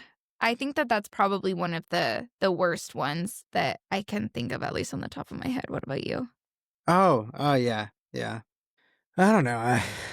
Well, obviously, I can't, like, not, like, the genocide that's actually happening right now. Yeah, Like, that's one of them that for really. sure. But as far as, like, here, like, affecting us right now, or not just right now, but any, at any point, like, oh, also the two bombs that we hit to Hiroshima and Nagasaki, Yeah. like that was a pretty big, like, Hmm. I think we should talk about that more, Right? like, I as feel people. like I remember learning about that in school and being like, wait. And also that like we had concentration camps for people like in the US that looked vaguely Japanese, and no one talks about that. Mhm. Like, that's insane to me. Like, Yeah. I found out that there's, like, the Portland racetrack or whatever, that, like, they do, like, Christmas lights and stuff now there, but, like, that used to be a concentration camp when, like, during World War II. And Yeah. I just think that that's something that, like, we just really gloss over that, like, really easily. Oh, also, I Yeah. mean, like, all of, like, the genocide against the Native Americans. Oh, yeah. Yeah, It's a no, but pretty I insane mean, one. I think, like, that's separate from what I think the organized government that we have now That's is. true. I think that was Yeah. also, like, a lot of, like, British, I guess, if we're being Yeah, really or just technical just about it. like wild people. Like it Yeah. was just wild people back in the day. Like Yeah. like going Although across the the Trail of ocean Tears, and coming here and then meeting yeah. these people. Like it was just a wild time to be a human. Yeah. Really. Like Honestly, that's so true. yeah. So it Yeah. was like everyone was savage. I think like it was Yeah. just like And you're right. I think that the government had, like, it was a lot less, like, there weren't, like, big multi-million-dollar companies also that were, I think you're thinking and talking more about, like, what it's become, like, that, like, yeah. Like weird, the like, all United of the States different Empire. connections. Yeah, exactly. What has the post JFK United States Empire Right, yeah, done wrong to us? Like, have you ever yeah. heard of the Iran-Contra scandal? No. So in Nicaragua, the CIA would fund the Contras in which is like a revolutionary group within Nicaragua, and they would get the drugs that they would get from over there, and they would it was a crack. This caused the crack cocaine epidemic in L.A. in California, where they would get the drugs from the Contras, send them to L.A. to specifically black populations, Oh my gosh. and got all these people addicted, knowing that it was going to get addicted, and it was like it was a because their goal with Is it that was like to fund related to like the themselves. war on drugs Yeah, kind of thing? 100%. Okay, yeah. This was Reagan's Right, administration okay. that was doing That's what this. I was Yeah, thinking. because Next and question. Reagan was the one that did the Yeah, fucking war on drugs or yeah, whatever. So yeah, even that. Just think of that. right. The government that's telling you one thing over here, but doing the exact opposite thing over here. Yeah, So it was really fucked up because the CIA was only doing it so it could use the funds of that to fund its operations. oh my god. Because obviously they can't in order to get money fast, they can figure out any type of way to get money. Like over in Afghanistan, the poppy fields that we were that before they were trying to get rid of all the poppy fields because heroin is a very addictive drug, and they were trying to get everybody drug free in Afghanistan or whatever. But we go over there and we're like, nope, give us this fucking heroin. We need this heroin because we need to sell it to people in China and get everybody in China addicted to heroin. Yeah. So they got crack cocaine from Nicaragua and got it to the black population in LA, and they would use that money to be able to fund their operations in Nicaragua. That's So crazy. so yeah, it was it's just a really irritating thing to know about your Yeah, government, yeah. yeah. I mean, yeah, definitely more than irritating. I feel like just Yeah. like, yeah, it's just like everything else I feel like that we're hearing is just like, it just feels like I don't have any faith in like I feel like that was like, as a kid growing up in the US, you were like kind of we were taught that like we're like our government cares about us, and like we fought the British to have this great government and For set up. freedom. Yeah, and Yeah. then you kind of get older and you're like, Yeah, we it's were that no better. shining city on Yeah. the hill. We were the greatest of all time. The American freedom, the American dream. Everybody around the world wants to come to America. Yeah. We have the best culture. We have the best music. Our music goes all over the world. Our companies go all over the world. We're the greatest in tech. Like it was like, oh, okay, we're fucking badass, right? Yeah, yeah. No, I have a pen pal in Brazil that we like practice. He doesn't even need to practice his English. Shout out Vitor. But he's told me multiple times he doesn't want to go to the US Yeah. because he's like, he doesn't really necessarily want to live in Brazil anymore, but like he has wanted to move like to Europe or something, but he's like, there's no way I'm coming to the US. Like Yeah. there's just, and I think that was like really, like I know that Juanes is proof that like there's people who still want to come to the US. Then there's some level of the American dream, I guess, still alive, but I think it's I mean, but way that's what different. we used to sell. I mean, we still try to sell it somehow, but it's just not true. It's not, anymore. yeah, totally. I mean, well, even just thinking about like our levels of like education and health and everything compared to Wealth. wealth like overall, and like healthcare and all of that compared to other like developed nations. We don't really measure up at all. And it's, yeah, I mean, it shows. And I think, and like the like the amount of violence and like the gun control issue, I think, is a really big one that a lot of people from other countries see as well. That's like the main thing that my friend Vitor has like cited, is he's like, I don't really trust the amount of, which is saying a lot, something coming from someone who comes from Brazil. Like that's like, we're the, like, people from other countries are noticing how violent and like how many weapons we just have, which is kind of Oh, crazy. he's saying he doesn't want to come over here because it's dangerous? Yeah. Oh, yeah. okay, Like okay. that he feels like he's going to get shot by someone or something because of like the lack of gun control, which, yeah, I was surprised because in my head, I've never been to Brazil, but I always think of like, I mean, like didn't like someone in the favelas like shoot down a helicopter in Brazil like during like one of the World Cups, I think. Oh, for real? Yeah. Yeah. Like, not saying obviously that's not representative of Brazil as a whole country, but I just was like, wow, if they are thinking that we have a lot of guns, like that's embarrassing. Yeah. Yeah. No, I mean, I think the gun culture in America is very unique. Yeah. Like Do you like guns? From any, well, I don't, yeah. Before I say anything that offends you.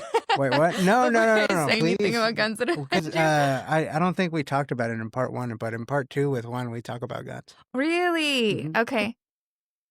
Yeah. Let's see if he got off. I Two was of gonna 1? see. Yeah, I was gonna see Yeah. if he got out of school. Yeah, but I think he's still working on his project. Oh, yeah, he's going to school right now. Yeah. Fucking cheating with AI over here. I'm just kidding. I know. I was like, I saw that clip and I was like, why would you say that on the podcast? He was like, I didn't say that I used it for the answers. Like, okay. Oh, no. I definitely would have used it for the answers. Yeah. 100%. 100%. Yeah, no, I Yeah. didn't learn really a lot in school, to be honest. Yeah, that was, I mean, I was like, half of my university was during COVID. So it was like, that was a really lawless land. That was before like lockdown browser and everything. I just remember sitting on like a Zoom call with like 5 different other girls from my class and us like taking the quiz together. Oh, man. Yeah. Yeah, that sucked. I mean, COVID really sucked for a lot of people, I think. Yeah. It was cool for me, though. I enjoyed COVID, to Really? be honest. Yeah, no, because we got furloughed from work. So it was basically like a month vacation. Wow. So I got to come home for a month, and I was just hanging at the house with my family for a whole month. So it was cool for me, but it was definitely wasn't good for a lot of people. Huh? Where did you work at the time? Reno and Tesla. Oh, wait. Oh, like come home. Okay, I see what you meant. I thought you meant like to your house. I was like, I thought you like worked at like an oil rig or something. No. No, but, in like, Reno, you went Nevada. Okay, you went to like back to Oklahoma. Yeah. Okay, And I was just chilling in Oklahoma. Yeah, I think that was, honestly, it was kind of cool. Like I ended up living in Alaska for a summer during COVID just because like my ex at the time, his family moved there and I was supposed to work as a sea kayaking guide in Alaska. Mm-hmm. And then that obviously got canceled because it was COVID and they were like, we don't have tourists. And so I still wanted to live in Alaska. So I just like drove up to Alaska from Oregon. And I never would have been able to do that. Like I would literally be doing my physics class online and then like go out and like see a bear and take a hike and then come back and like finish the rest of my homework. It was really, really cool. Yeah. But yeah, I think so you drove through Canada? Yeah, it was actually really hard. We had to go through 2 different border crossing stations because the first one, it was like Canadians really did not like the U.S. during COVID. They were like, you guys are fucking taking COVID into our country. They did not believe us. They're like, no, you can't. We literally had everything, like all of their furniture in the back like of the car and like being towed in like a U-Haul trailer. And they were like, yeah, we don't believe you that you're moving. And we're like, we like really need to go through. So we drove like another like hour and a half, 2 hours down to like the next border crossing spot. So they rejected you at a border? Yeah. Just because of COVID, they were like, yeah, we don't want more like people from the US coming through. And so we drove down and I was convinced that I was like, they're going to know. Like we showed them our passports and everything. Like they're going to have it in the system that we got. Yeah, like rejected and they're going to see us, they're going to scan us and immediately reject us. But they were actually really chill and they let us in, they let us through. But we literally had, I think it was like 48 hours, maybe 72. I want to say maybe 72 hours to get out of Canada. And they were like, if we find you here after the 72-hour window has passed, you will be immediately deported. Because they were like, they were like, don't get out of your car, don't go to hotels, like stay in your car. We camped in the car or whatever. And they were like, we want you out as soon as possible. Yeah. Yeah, it was crazy. But yeah, no. Canadians were assholes during COVID, yeah. Yeah. It was definitely, I had never like really been like discriminated against for being an American before. I was like, wait, everyone loves us. What do you mean? Yeah. It was crazy, but yeah. Yeah, no one likes us anymore. Yeah.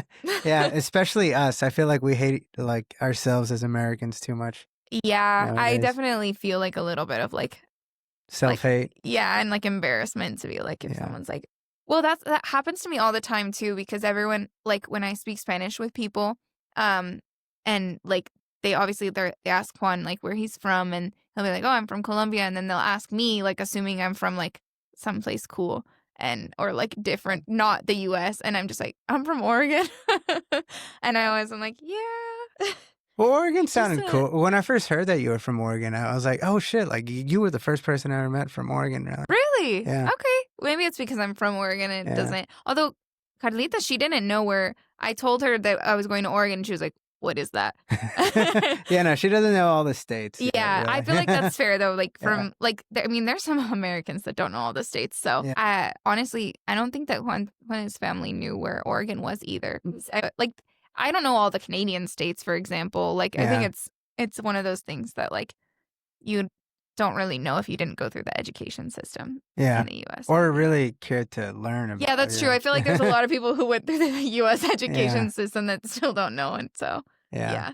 You know, geography, I don't think was very, I mean, I think we should have learned more about geography, I honestly. definitely agree. Have Yeah. you seen those videos of like, they always have like Americans trying to guess geography, like in those street interviews or Oh, like yeah. flags, Oh, and yeah, they it's always are embarrassing, yeah. so bad. Yeah. It's really bad. That always makes me embarrassed. Like, my mom works with like a lot of people. I mean, she works at Intel, and so a lot of her coworkers are from different countries, and Mhm. she's actually pretty good. Like in terms of like for Americans, she's really good at geography, but compared to them, she like sucks. Oh. Like they're way faster with all of it. Uh-huh. It's crazy.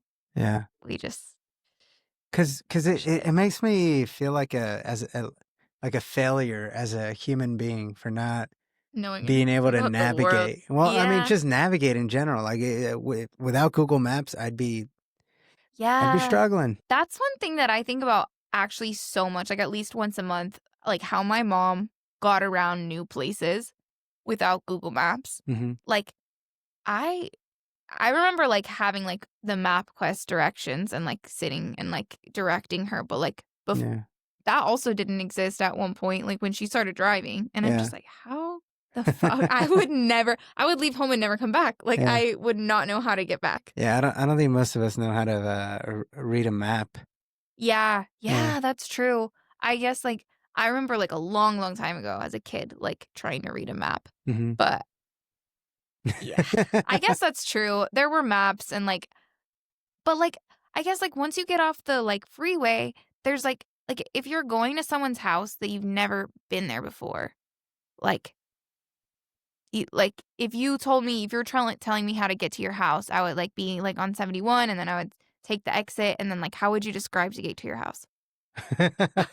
No idea. Yeah, exactly. I'm Like just like, send the Addy, you know? yeah, yeah, exactly. Yeah.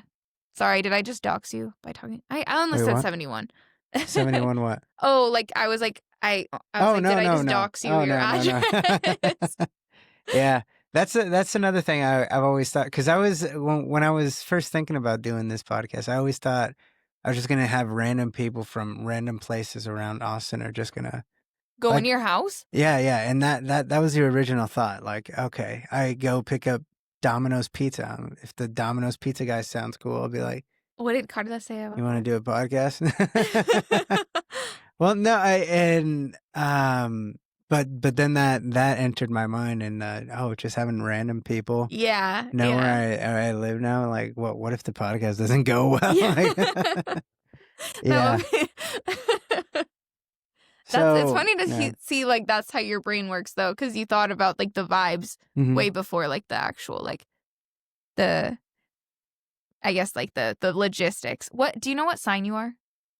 What? Like astrological sign? Oh, astrology. Yeah. Yeah. Leo. Okay, okay. Actually I can see that. Yeah. You're like the like social butterfly, like really I am like not a social butterfly. I don't think so. But maybe I from hate my socializing. perspective, I feel like you're super good at talking. Like, you're always, like, very good at, like, charming people and, like, talking to them, like, keeping a conversation going. Yeah, I think I don't know. I think I just go into fight or flight mode, honestly. That's like when Juana says that he, like, just, like, panics when he is at work and he just, like, does things until he like, it works. I'm like, Oh, he yeah, yeah. must That's know. that's Like, half I'm sure you troubleshooting. Yeah, yeah. but I just feel like you guys are, like, being a little too modest. Like, I feel like you definitely have a knack somewhere. Like, you have a knack. It's like performing in high pressure situations. You're just kinda you're just going through it, you know? You're just like, Yeah. But I "Okay." think a lot of Like, people shut down oh, in yeah, those type of situations. So there's still something with that, you know? Like, something to show for that, you for know? Like, I feel like just that's going still a through it. skill, Uh, like, to be able to, like, be high functioning in a stressful situation. uh-huh. Yeah, that's actually, because I don't see myself as a high functioning individual at all. Then, this is why I just loved where I love where we work is it makes you believe in yourself in some way because you go from not knowing anything to kind of figuring out a different language when you're talking and trying to visualize all the technical stuff and trying to navigate through a problem in a high pressure situation while trying to think of all this stuff to try to figure out a puzzle. Like that just that exercise if and it, I think it'd be cool to have a place where you can go through that exercise, a problem solving exercise, Mm, using stuff that you just like studied on, like an escape room, but with more phases before you get that to would be the escape cool. room. Like Like a before, lab yeah, yeah, for yeah, classes, but, like, not yeah, set yeah. up how Mm-hmm. because like, it's I think labs are set up a lot more with, like, a lot more coddling involved and, like, Mm-hmm. you know, like or maybe not coddling, but, like, there's a lot more structure and Mm-hmm. support in labs, but I think that would be like, a really interesting Yeah, yeah. way You to go do for it. like a lab experiment or whatever. It's like, okay, this is the goal, and Yeah, these like are a materials for practical. you to try to learn how to make these mixtures properly in order to get the final product. Yeah. Yeah.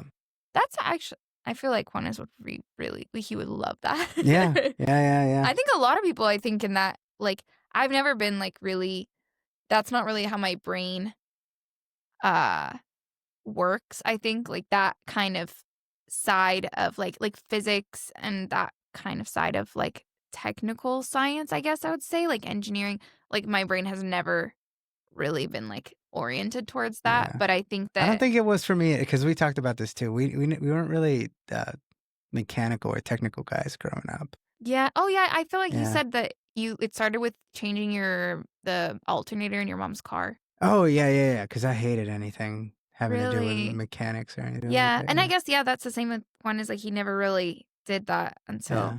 yeah, maybe I'm just maybe I would've if I had, like, actually Like, because I done always it. describe it as if people tried it and had experienced some kind of success with it, like you would. It's like working out. Like once you get Mm, in a flow of uh, well, not even in a flow. It's like let's say you're fat and then you start working out and then you become buff. At some point in that transition, you start loving right, it's working like out. Like yeah, because it's. no one likes something when they're not good at it Mhm. yet, like And then you see the final result and you're like, holy shit, I think I'm kind of smart. yeah, Yeah. yeah. That's how I feel about learning languages.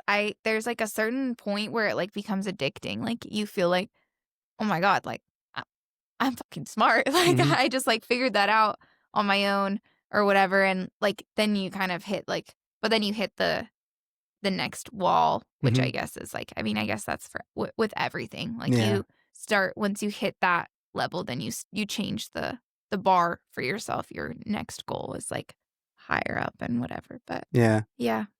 Yeah. No, and I think I'm starting to think I need to talk to all these people that might be able to make this happen. But if we can make a mock production line that where we just introduce problems to the line and the whole objective Oh, wow. is for people to just come in and okay, let's see which one of you guys can figure out the problem faster or whatever Yeah. without but it's going to be a different problem for different people. I don't know. Right, but- like for training purposes. I mean, that's yeah, but kind of... not just training, just for people to have a little bit of a thrill, because it's like a year time. So it's like you need to figure this out within this amount of Oh, time. so literally like an escape room kind of vibe. Yeah.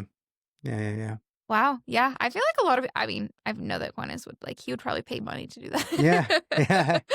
That's kind of cool. Yeah, we can think about how much that should be worth. But Right. yeah.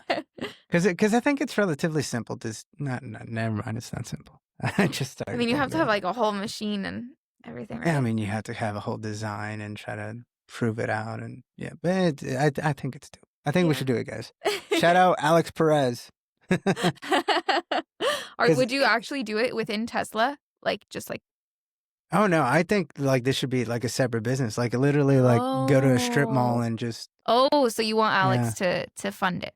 No. He because he basically has something like this at his house. Really? Yeah, no, he's like a fucking nerd about this shit, man.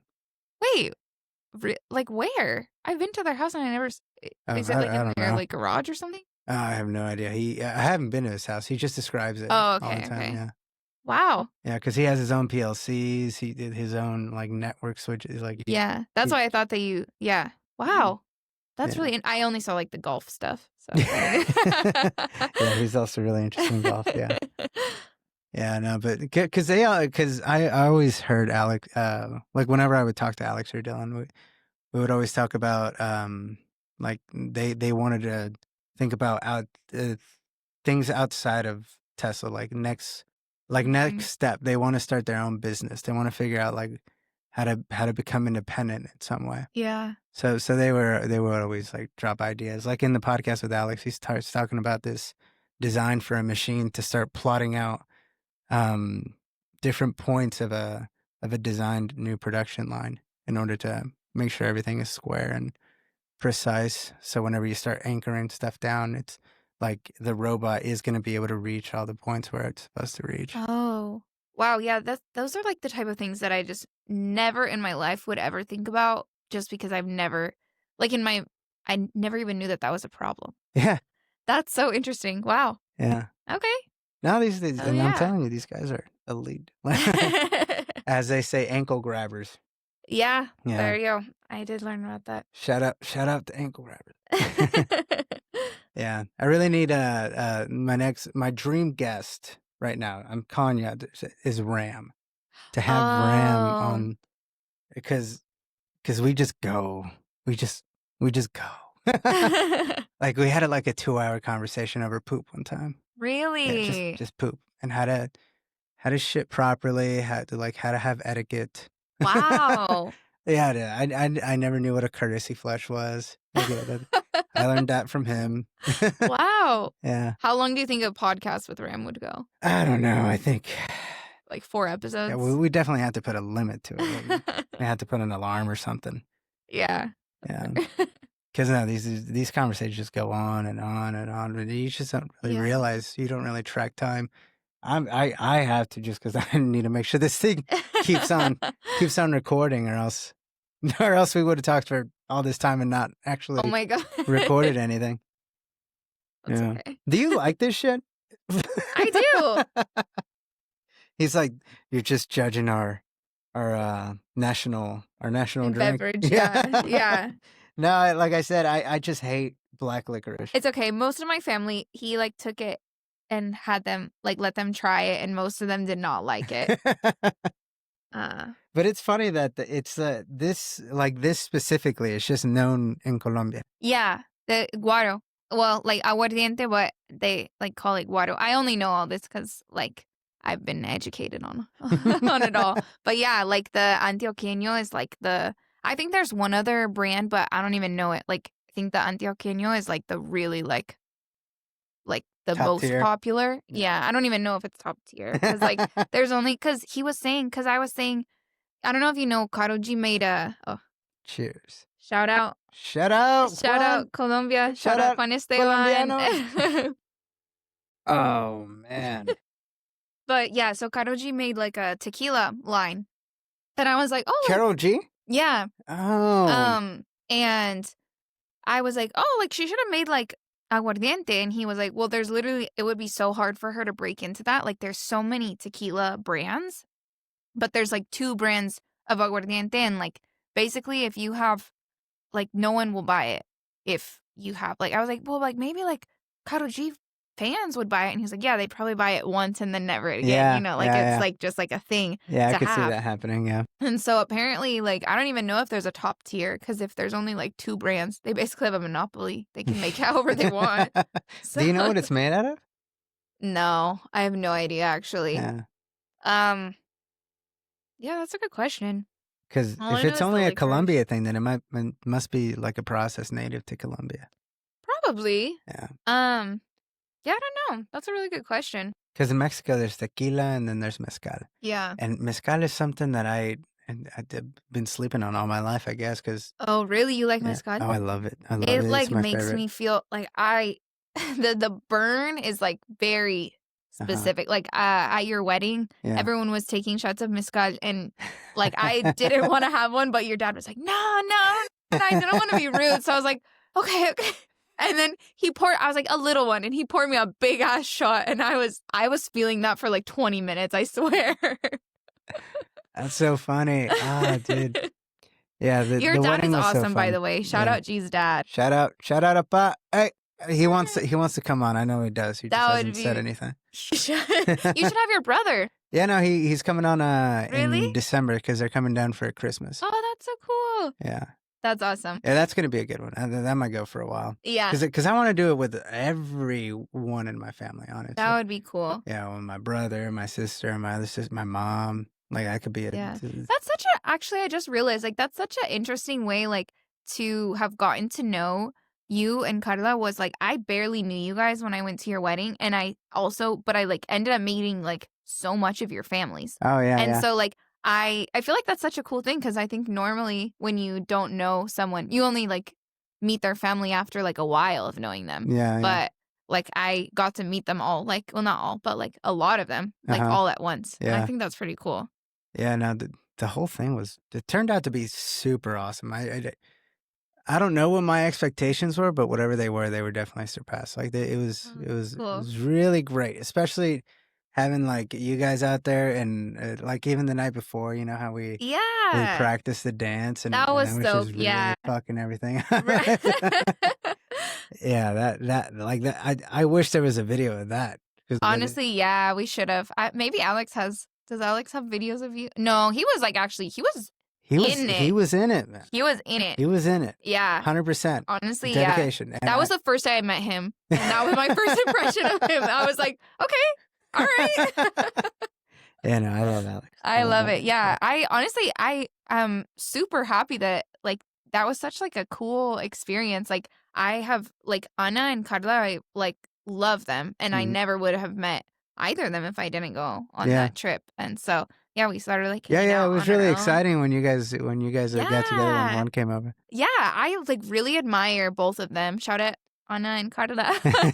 I really admire both of them, and I think that they're so cool. Like I like hadn't really like I still hadn't really made a lot of friends in Texas really, and I think that like the friends that I had were like they were like just more like friends out of like opportunity, I guess. I do have like a good friend that she does my nails.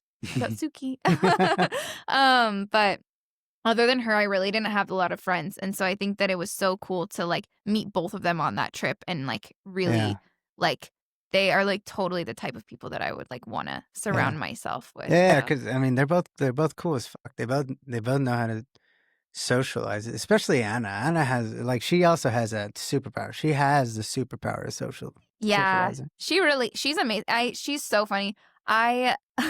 She like is the best like amount of like she's so sweet, but like and also like really like organized and type A. Like she's like she like walks in a room and you're like, okay, yeah, she's in charge. Like Yeah.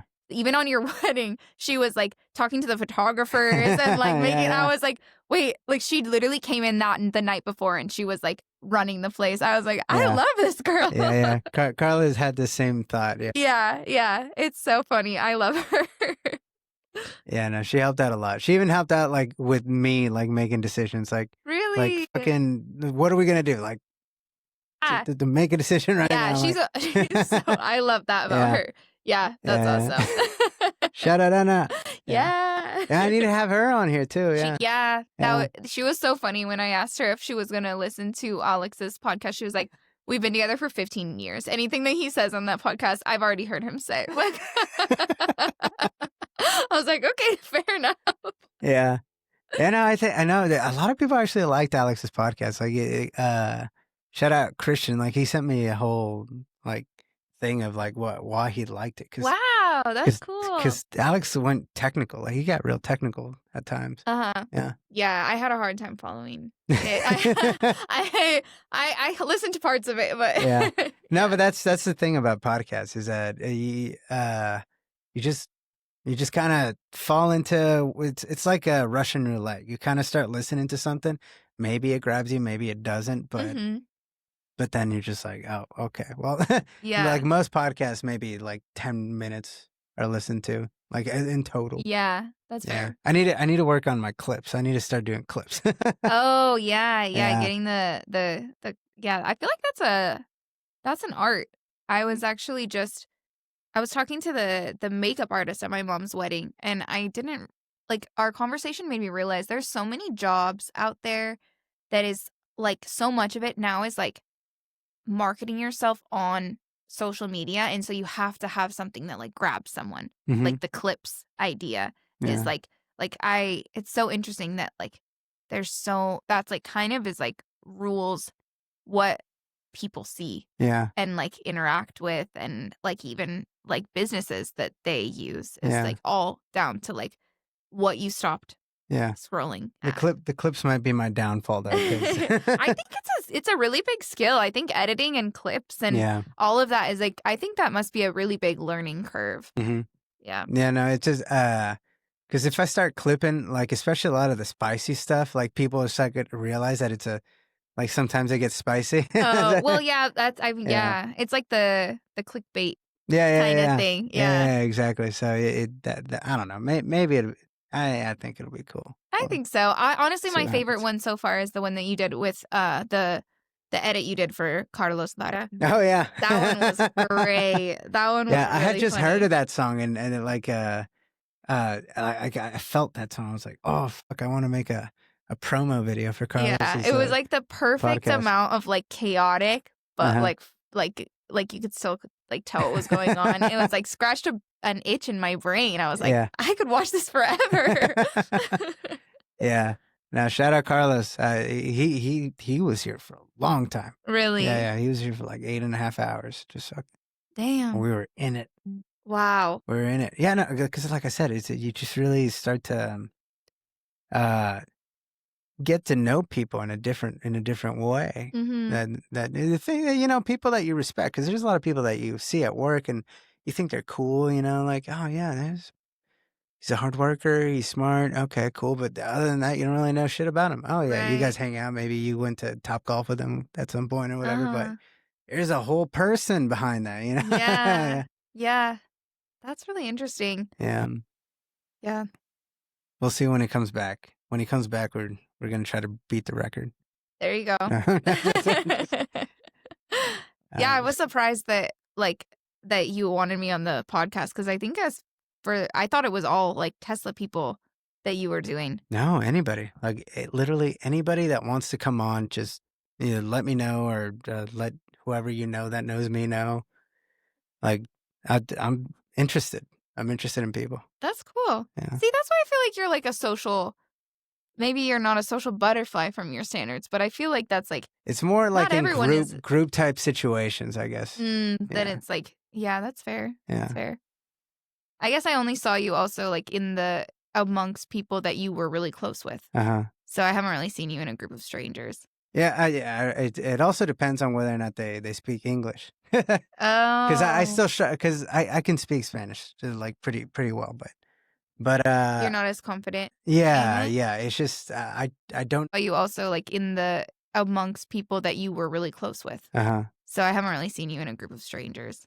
Yeah, it also depends on whether or not they speak English. Oh. Because I still because I can speak Spanish like pretty well, But You're not as confident in yeah, it. yeah. It's just I don't know how to it's already hard to articulate Mm-hmm. any kind of idea that you think is somewhat complicated and nuanced.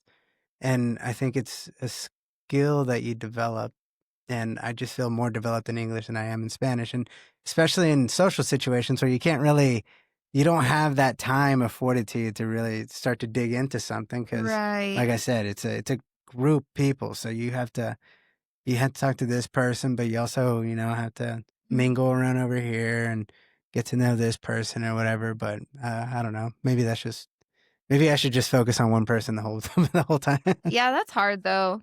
Like I'm like a people pleaser, so I like to I always I'm like, but is this person feeling left out? Hmm. Like that whole Yeah, thing. I'm surprised he wanted to come on because it's hard for people. A lot of people just aren't comfortable coming on or talking in front of a camera. Yeah, I guess I mean, I wasn't expecting it. I said it mostly as a joke at first, but then when he said that you actually wanted me on, I was like, I'm trying to like I don't know how much you know about like all of like my like story and everything, but like I kind of am at the point in my life where I just am trying to like anything that presents itself to me, I unless it's like something that could like cause me real like harm or like, ruin my life, I'm kind of like, you know what? I might as well try it, Like Yeah. I've gone through like like I mean, I would say probably like from like, there was a period of, like, 3-ish years of my life that I just don't really remember, because I was in an abusive relationship, and I also had I have PTSD, and so I, like, it was not really, like, being treated at the time, and so I feel like I lost, PTSD from the abusive relationship. from my childhood. So Oh, I okay, went okay. from, like I'm definitely a believer in, like, what is that? Like, generational trauma. Like, I Hmm. think that, uh that's, like, kinda like my family was, like, very much like a Just realized I never got you. oh, can I have the black rifle thingy? No, that's okay. I think that, like, I used to think that, like, for example, like, my dad was, like, a bad person. I don't really think that anymore. I just think that he was a bad dad and, Yeah, like my sisters also have the same opinion. Like I think that's a lot really of people. yeah, and I think well, like, that's I actually was talking about this, a little bit with, Carla and Anna, that night that y yeah, where it's like, because we were talking about kids and, like the I guess, like, the pressure that women have particularly to have kids, and I think everyone, like, to a certain extent has, like there's pressure because that's, like, the thing to do, and I think that we were just talking about how much harm you can do when like, there's some people that just maybe are never meant to have kids or at least in certain times, and I think that, like, my dad was a product of abuse as well, and then he carried that, like, generational curse, I guess, on and traumatized me and my brother. And my mom was also a product of abuse, and that's what drew them together. And I think that that's like the thing is like, I think that abuse and like toxicity breeds more toxicity as you get older. Hmm. And unless you're able to like break that generational curse, I guess. And to me, that's my I've known since I was really little that that was, like, what I wanted to do, like, that was, like, I am gonna be where it stops, and I think that, like, again, I thought I was maybe, like, different, and I think that as I got older and ended up in an abusive relationship of my own and, like, realized that even though I wasn't the abuser, I still had, like, really toxic traits and, like, really recognizing, like, what was going on in myself, that was the only point where I was like, "Wow, like, these people weren't like, my dad's not a bad person. He's just" like, if I was a mom right now or back then, like, I would have been a horrible parent. Hmm. And that's the thing that, like, is really different is, like, when you see it in yourself and you realize, like, "Oh, these are just people that we're never able to get out of." They're just big babies. Like yeah, Yeah, if you and just look at everybody as like, oh, this was a baby at some point. yeah, exactly, and I mean, as you kind of like, I don't know if you're super familiar with, like, the term arrested development, but, like, you as a child, as a developing human, you go through different stages psychologically, and, if you like for example, when you're like around a toddler age, you are in the development stage of like independence versus guilt or fear. Like if you go away from your mom for a little bit, will you be able to like, will something bad happen to you, or like will they make you feel bad about yourself like because you did something wrong? And if you don't get that reassurance that like you can go away and come back and they'll still be there, for example, then you get stuck in that developmental spot, and you can be an adult with that same like childlike fear of something. And so you essentially are a big baby, like at that point that Yeah. you're like an adult with the capabilities of acting, like doing the things that adults are allowed to do, like raise children, and, you know, be in charge of things, but acting like a child. Mhm. And that's the thing that is like, yeah, like you totally are just like a big baby. Yeah. Like, yeah. Yeah. There's at some point it became to be a majority phenomenon where the the way to develop children or to ensure that children have a stable family to live in, it's deteriorated over the years. Like, Mm-hmm. there's not a whole lot of there's not a whole lot of people that get married and like get prepared all of their lives to understand what it means to get married and how Mm-hmm. to choose a partner and what to look in a partner and like what is marriage, like why do we do that, Yeah. um and like what is commitment, like there's we just don't, well, a lot of us didn't really get taught that. It is for especially for people who came from broken families. Mm-hmm. Yeah, because like my dad, he always tells me that he was raised by Los Tigres del Norte. Shout out Los Tigres del Norte. You That's know them? yeah, yeah. Yeah, yeah, yeah. Like their songs are what guided him through Yeah. life. Like whenever he was in a rough patch or whatever, he would always like, oh, I think they made a song about this one time, and then he would listen to it and he would just be Wow. like there's one called El Macho y el Hombre, Mm-hmm. and it's just like a folk song about like an abusive type of male person, like someone who abuses their power as opposed to someone who um like just has power but doesn't have to use it. Like it's a there's a difference to that. Like Right. that's Yeah, what it is macho. between. Yeah, Yeah. the one Okay. that focuses on his family, that focuses on making sure Right. that his family's fed and like that is their number one prerogative, right? Mm-hmm. As opposed to the macho, like they have to, um, like that's not their number one prerogative. Their number one prerogative is, Just to keep their power. yeah, not just their power, but just like go out there, be promiscuous, like Mm-hmm. not be I actually see. committed into the family, just getting out there, getting drunk, starting fights, Right. like. Yeah. Yeah. Like that type of shit. So yeah, my dad was raised on that because he didn't. His dad also left him Yeah. when he yeah, before, like when he was young. Yeah. Yeah. Yeah, actually, well, my dad was actually in the picture for a long time. Like he was Mhm. uh like till I was in high school, we were living with my dad, and I think that that was actually a really interesting, like it's an interesting thing that like it's one of those things where I think if anything the show of commitment from my mom was something I had to like process through as an adult, and what potentially even kept me in bad situations like later on, because there was like the other extreme of that, I guess, like because there's so many people who they'll leave just at the slightest inconvenience, you know, Yeah. and but then there's people who will like destroy themselves and like just to stay for someone who is like destroying their lives, you know, Yeah.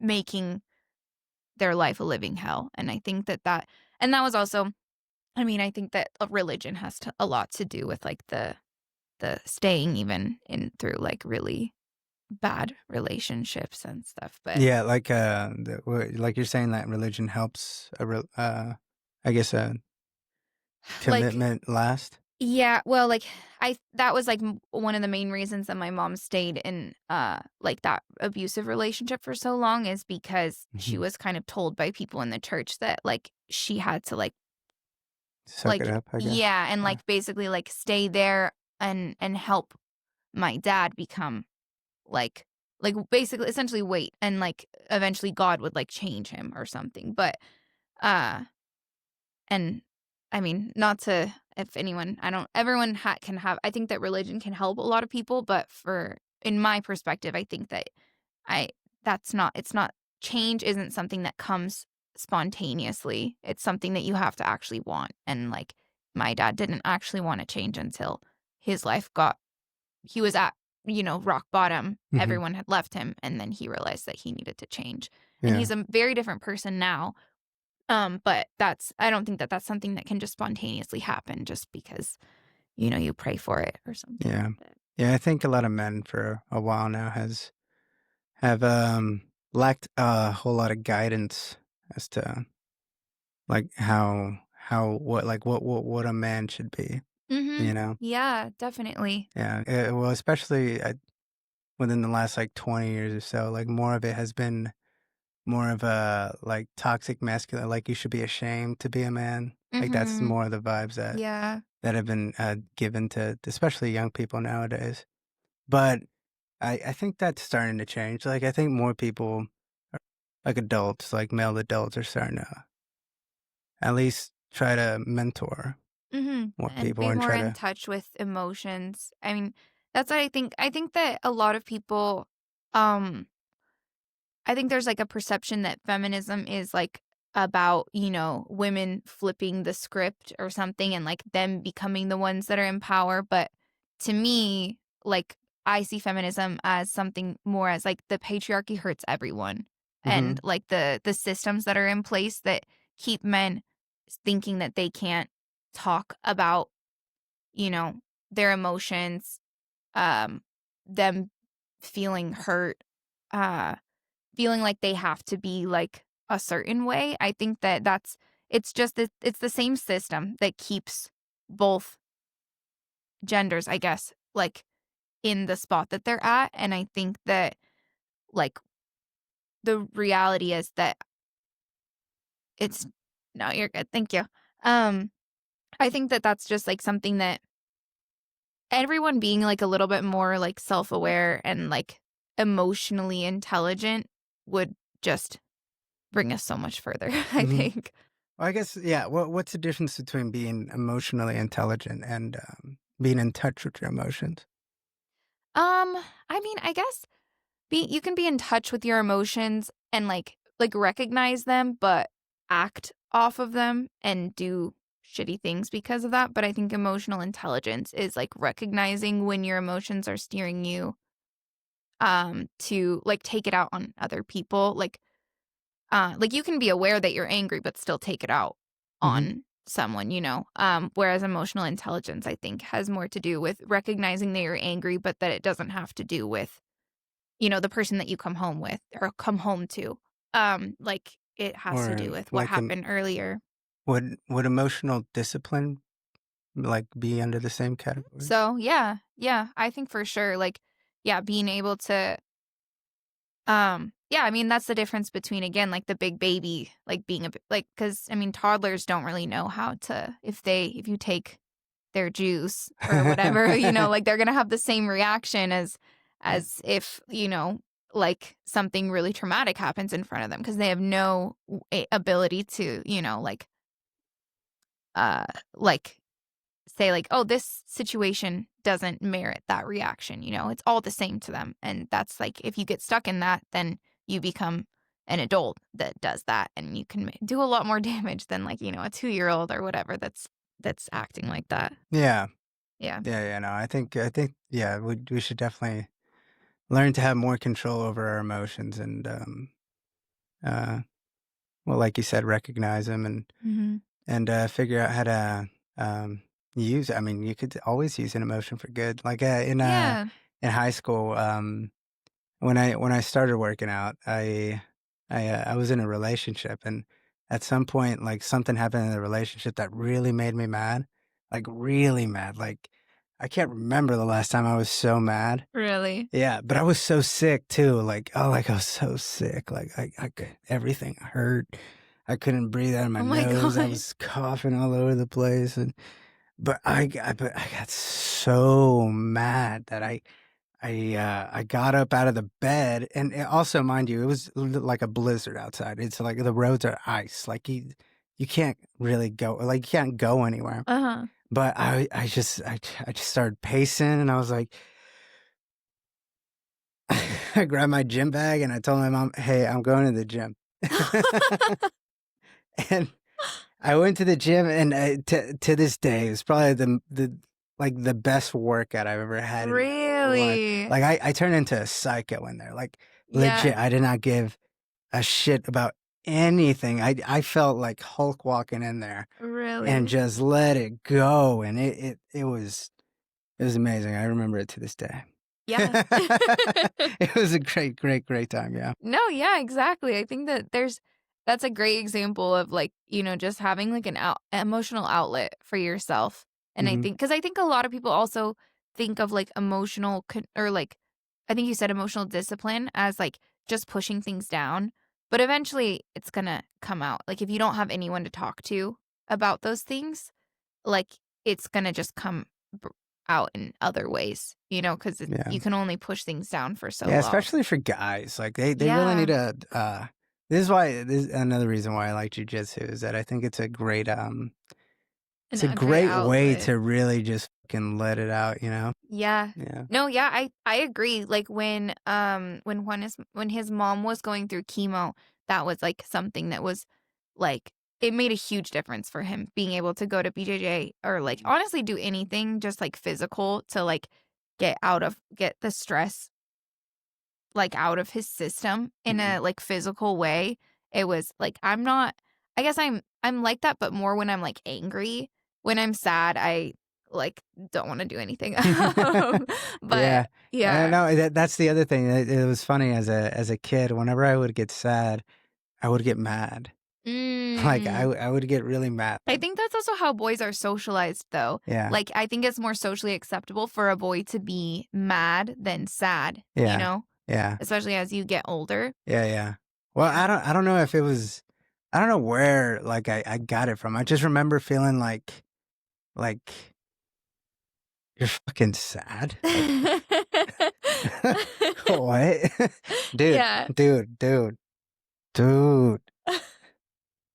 And then I would get mad, and again I would like use that feeling of that irk, that like yeah, this like Like to this fuel you. fucking yeah, yeah, yeah. I just like it was when I was more self-disciplined, actually. Like, I miss it because I don't have that voice in my head so much The anymore. being in a healthy, happy relationship and No, stuff no, no, or no. I miss it. Like, I think it's a good thing. I think, like, I would have more discipline at work, at like everything. Like, and I would go to the gym, and I would actually, like go to BJJ consistently with one, like, yeah. like that. I think that I am lacking a whole lot of discipline in my life. And I think that guy or whoever, like that side of me would bring it out of me. And ever since I like got married and went to Nevada, like like I haven't felt it, Mhm. felt that like fire in a while. Yeah. I miss it. Yeah. Yeah. Yeah, I think that that's like I mean, like I think that happens to a lot of people. Like forget like the term that people always say, but like it's like the like when you get into a healthy relationship, then you like gain weight, like happy weight or something like that. And like Yeah. I think it's so interesting, like the like why that happens. That like when we're like the most like discontent, I guess that like we're the most like disciplined. Hmm. Uh, I think that like Juanes and I are just now getting to the point where like we're regaining that discipline even while having like a healthy, like happy, like relationship and life Hmm. in general, but it's so much harder. I think it's like so much easier to do things out of spite and just like let the like anger fuel you. I feel like it's way easier for me to Well, do things yeah, like that. no, but like it wasn't so the anger would just help on days that I needed it, right? Mhm. Um but the other aspect of it is that like I used to love going to the gym. Like it Mm. was it felt like going to like a like church every day. Like Yeah. you were doing reps for Jesus, like like this is something good. Was it Like because you were like good at it and like you had been doing it for so long I that it just was I think it was fun? like the same way like at work. Like once you realize that like if you put some effort into something, you start to see results in like yourself, like as a person, like you see personal Yeah, growth. right. It really just it's like a switch in your mind where it's Mhm. like, oh hey, it's actually I can do this. You Yeah. know? Yeah. No, I think I totally see that. My brother is the same way. Like one day in high school, he just started going to the gym and he never stopped. Like, he just like is still like that is like the best part of his day. Like, Yeah. and I think I like have been like I've gone through phases where I was really like that. I was like that, and then like the complete opposite. And I think that for me, it's more of like like I think it's similar where it's like I hate doing things when I'm not good at them. And like when I'm like not feeling like super confident. But Yeah. once I get over that initial like discomfort, it's like game over for you bitches. Like I'm just like, all right, I've got this and I'm never gonna Yeah. stop. Yeah. Yeah. Yeah, no, it's a great feeling. It's a great feeling, especially because going to BJJ with like with Juan and like Ram and all them, like it was fun because like just like in a podcast, you get to know someone Mm-hmm. in a different way, and you don't really know a guy until you like really like try to go to war with him. You know, Yeah. like Well, one has like a pair of your shorts still in his house because of, I mean, I feel like that's just like another level when you roll with someone, when you switch shorts with them, yeah, it's like, yeah, yeah. Yeah, no, yeah, no, because you get to determine like, well, what, because in jujitsu you can reciprocate what you're getting. So uh-huh. if I'm going at 50%, I know he's gonna go 50%, Right. and if I'm starting to turn it up a little, he also starts to turn it up a Yeah. little. So Yeah. it's Yeah. like It's like a another. different level of connection, I Mm. think, for sure. And That's a then really once at good point. 100%, then it's just all instinct. It's just all like, Yeah. I'm gonna get you. Yeah. Yeah. That's really interesting. I never thought about that. That is like being able to tell also like what level the other person is at, because I know that there's a lot of like a lot of people like that will roll with you and they just you won't like get that like there's a disconnect and there's like a like you're going 50 but they're still going 100 and it's like not fun to roll with those type of people, Yeah, yeah, because yeah. it's just like, okay, that's like almost disrespectful, like Yeah, why are you being like that? yeah. But like It could also be fun though because then they're like the bully, and now you kind of want to beat the yeah, bully. yeah, yeah. Yeah, But yeah, like I think that, but that's and, also like unless how like they hurt you, because well, once you that's what I start was gonna hurting say is people, like yeah, that's how a lot of people get injured. Like hmm Juan has got injured. Like he stopped BJJ. Like the reason he isn't going as frequently now is because he got a big injury from some guy like just trying to go on like hmm he's like Juan is so tall that everyone like immediately wants to like assert dominance over him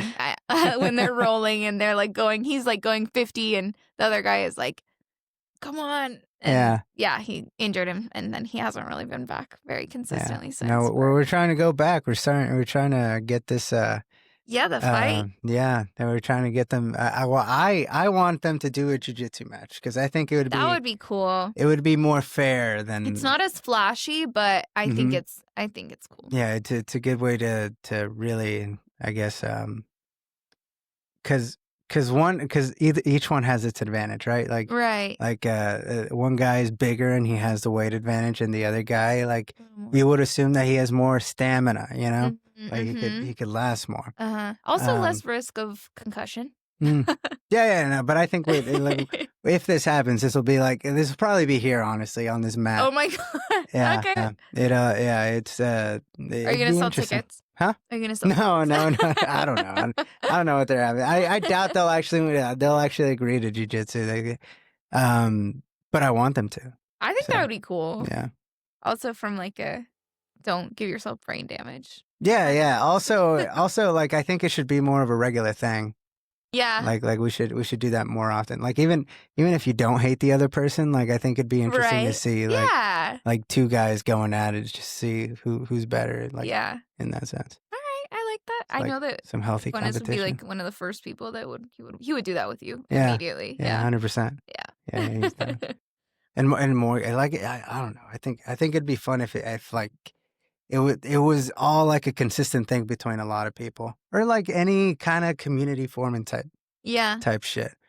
Like going back to like why you never felt part of the community out there. Like I would like to build our own community here. Yeah. No, yeah, and not just with people at work, because to me it's easier to talk with people from work because you have work to talk Yeah, about. you have You an always instant have that thing. Yeah. to fall back on, Yeah. and like mutual people that you know, and all this stuff. So like for example, I don't really know my neighbor, like my other neighbor. Obviously I know Daniel. Yeah. Oh, I Yeah. didn't realize he's your neighbor. He's Okay. our Wow. neighbor. Yeah. That's Daniel. Shout out Daniel Musto. Shout out Viv. I really want Viv to come on here too. Yeah. Oh yeah, I think I met her at Carlos, like at the 5K. Ah, Was she yeah. there? Yeah, Mhm. yeah, Yeah. yeah. Yeah, they're both really cool. We just had that Thanksgiving, and it was the Friendsgiving thing. Yeah. Oh my gosh, we wanted to go to that. They were really, yeah, they knocked it out of the, like, it was really good. Like all the food was really good. Like even the turkey, because turkey usually is not it's not usually It's hard to do well. it's hard to do well, Yeah. right? And it's hard to get like juicy turkey. Mm-hmm. But also I feel bad because I didn't help at all. Like they're my next door neighbors, and like we were supposed to help. No. I'm saying like we were supposed to go help like prep and like do all this stuff. But the night before, I just got wasted. Like I got so wasted. It got so bad. Oh no. Oh, so bad. I didn't make a fool out of myself. I started getting a little mouthy, but that's all. Like, Yeah. but like I got to the point where I went to the bathroom, threw up, came back, and took more shots. Oh wow, you were like I was in it. I was in it, and so. And I don't really get hangovers, so I've never really learned my lesson because hangovers don't really happen to me. But that night and that morning was tough. Like I think I'm still feeling the repercussions from it. I feel like I haven't recovered fully yet. But yeah, it was cool. They were just doing a bunch of card games. It's funny how many games come out of a deck of cards. Yeah. Yeah. Instead of like drinking games. Like people got real creative over time. Do you like King's Cup? Have you ever? Yeah, we played King's Cup. But if you drew the king, then you would have to. Oh, yeah, man. and like they have like a different. I feel like it's interesting too because I feel like every college has like slightly different rules for each card. I think that's like one of my favorites. Yeah. Now, college, you went to University of Oregon. Right? Yeah. So, like, you actually lived the college experience. Yeah, I mean, I was a nerd for sure, and so I mean, still at college because I mean, obviously, same movies with. That's true. Yeah, I mean, I still partied sometimes. It wasn't like to the level that a lot of people that I knew were partying because I was so obsessed with like. Oh my God, but my assignments are done. But it was enough to like every once in a while. But I think that also made me party harder when I did party because I was like, this is the first time I've let loose in months. And so I was always like just going like absolutely crazy. And like that was definitely I sometimes think back on my college years and just like, how the fuck did I survive that? Like, I just remember being like cross-faded and somehow like making it back to my house. And it always like, it kind of makes me be like, you know what? I could probably survive a lot. Like if I was completely sober in like a zombie apocalypse, if I could like survive, if I could like trust my instincts enough to like get me home and like get myself in bed safely, like with all of like my brain essentially non-functional, unaltered. yeah. Like I feel like I could do a lot. I could probably figure it out. Yeah, I don't know. If the Civil War happens, that's going to be a tricky one to navigate. Yeah. Oh, where were we? We were at somewhere. Oh, we were in Lakeway this past weekend, and it was so creepy. We were like laying on the sofa couch, like pull-out couch, so it was like in the living room, and all we could hear was like this girl like yelling, like she was like, dies from the outside of the house. And it was so creepy because Juan always tells me stories about the Appalachian Mountains. And like, if you hear like voices like that sound human at night, it's not really a human. And like, you're not supposed to go out and at night. And we were super freaked out, but we were like, this would actually be like a crazy place for like a zombie apocalypse. Cause it's just like, there's really like, it's not very like developed still. Like there's like the street we were like the Airbnb we were in, like there was no street lights. So at night, just pitch black. What, in And Tennessee?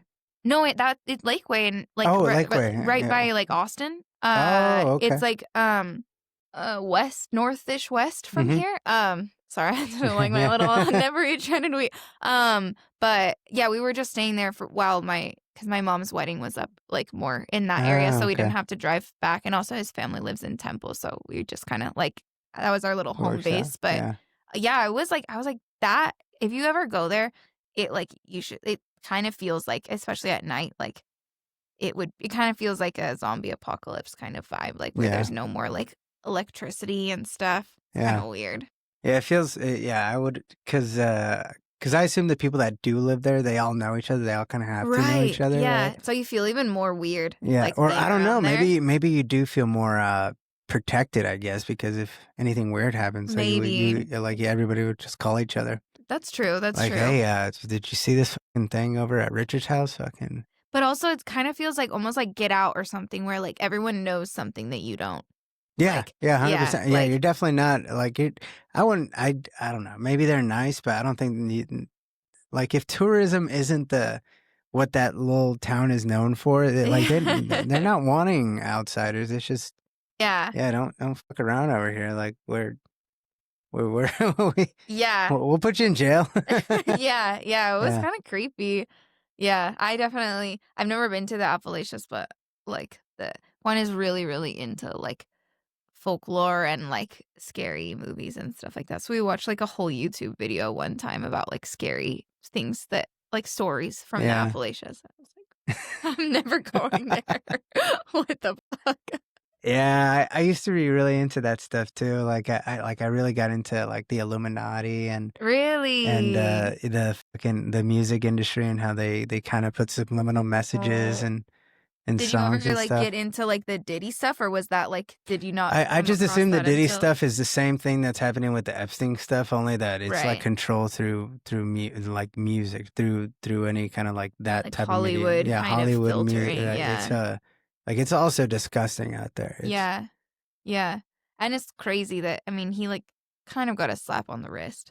Yeah, So I mean, do you know enough to kind of like bring me up to speed? Because I don't know anything about it. Not anything. I mean, obviously, you fucking did some like bullshit, like some real fucked up bullshit. Well, like how much do you know about it? Because I don't know if I know it any more than you. I mean, I really all I know about it is that obviously he was very abusive with his like the girls that he was with, and he would have freak offs, and the way that these freak offs were detailed to me, it was disturbing. It was like these new artists that are just breaking in, like you drug them and then you like someone fucks them, and you have a video of it now. Yeah. So now they're like, oh, like what the fuck am I supposed to do now? Like, like that shit can't get out. What? Right. Well, and I think it's like, and I did that to Justin Bieber. Is that like supposedly? Yeah, because like Usher was really like close with Diddy, and like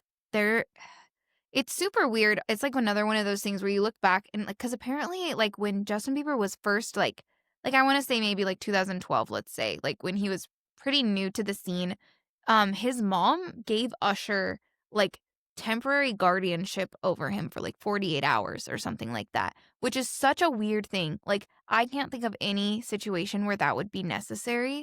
Like any situation that is like there's nothing sinister going on, that where that would be necessary. It's just super strange to me, like why that would ever happen. But that's kind of that's the main thing I've heard is like that is the biggest evidence given because they were hanging out with Diddy the whole time. Yeah. Like during that 48 hours because Usher left him with Diddy. And so it's like a very, especially given like what we know about what Diddy was doing around that time. Like all those, like, I mean, for his whole life essentially in Hollywood, like Yeah, especially how pretty. Justin Bieber turned out, because I mean, he used to be Yeah, well, like a little shining light, you know? yeah, and like I don't know if you've seen. I wasn't super into Justin Bieber, but so I didn't see the music video for Yummy until all of this stuff was coming out. But it's Yummy. essentially, yeah, you know the song, the Justin Bieber. You got that yummy, Oh, yummy. yeah, yeah, yeah, Yeah. yeah. But the video is kind of disturbing. They're basically it's all these like kind of rich looking people eating off of these plates that have like young Justin Bieber's face on it.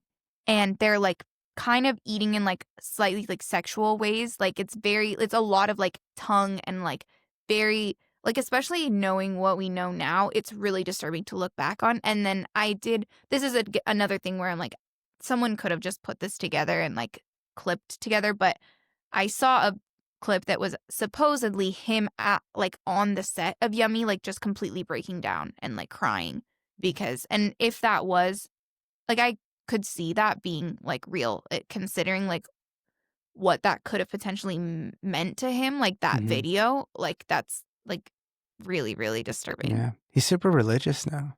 Yeah, yeah. Same with what's that rapper? Chance the Rapper. Oh He yeah. like became really religious as well. Hmm. I feel like they kind of are like it's like the whole Hillsong church. Have you heard of that? It's like the church that all of those like celebrities go to. It's like a really big church. And apparently there was a big scandal, but I haven't actually like Yeah, yeah. I'm really skeptical of those like exclusive type places. yeah, like the mega church Yeah, kind of yeah, thing. especially It's the like mega very church type weird stuff. to Yeah. me. Yeah. Well, and there's like back when Justin Bieber and Selena Gomez were dating still, like there's like paparazzi footage of them of like going like right after church just like going to buy drugs like just on the street in California, Uh-huh. just super like I'm like what is going Well, I don't know. on. I mean, I could see myself doing that. like if I need a nose, you know, like Yeah, no, I'm not saying that. I mean, no, I don't know. if I could anything just I'm more against religion than I am drugs, but hmm. like yeah, I mean, yeah, it's just like I guess given like the image that they like to present of themselves being like Christian and stuff, I think it's funny. Yeah, yeah. I feel like they've done a lot of damage in the last like 25, 30 years or so. Like Mhm. Christianity, Catholicism, they've been really bad at just um messaging like what the fuck it's all about, because all Yeah, I this feel like mega they've church lost the stuff, plot a yeah, bit. especially the mega churches. I don't know what the fuck they're doing, and Yeah. especially the ones that support this genocide in Gaza, like that, Yeah, like something like we we need to have a real like conversation between like different denominations of Christianity. Like we really need to get together totally. and hash this out. And I think that's why, well, I don't know, especially like with all, like once you start realizing that this government doesn't really represent you anymore, and you just kind of start feeling a little too nihilistic, Mhm. this like trying to figure out what the how you're gonna like what you need to do to like make the world, to try and do your part to make the world a better place or Mhm. whatever. Yeah. You you start feeling dark. It feels real dark, you know? It Yeah. feels fucking, it's scary. It's not just scary, it's just like sad in a way. Mhm. Yeah. Yeah. And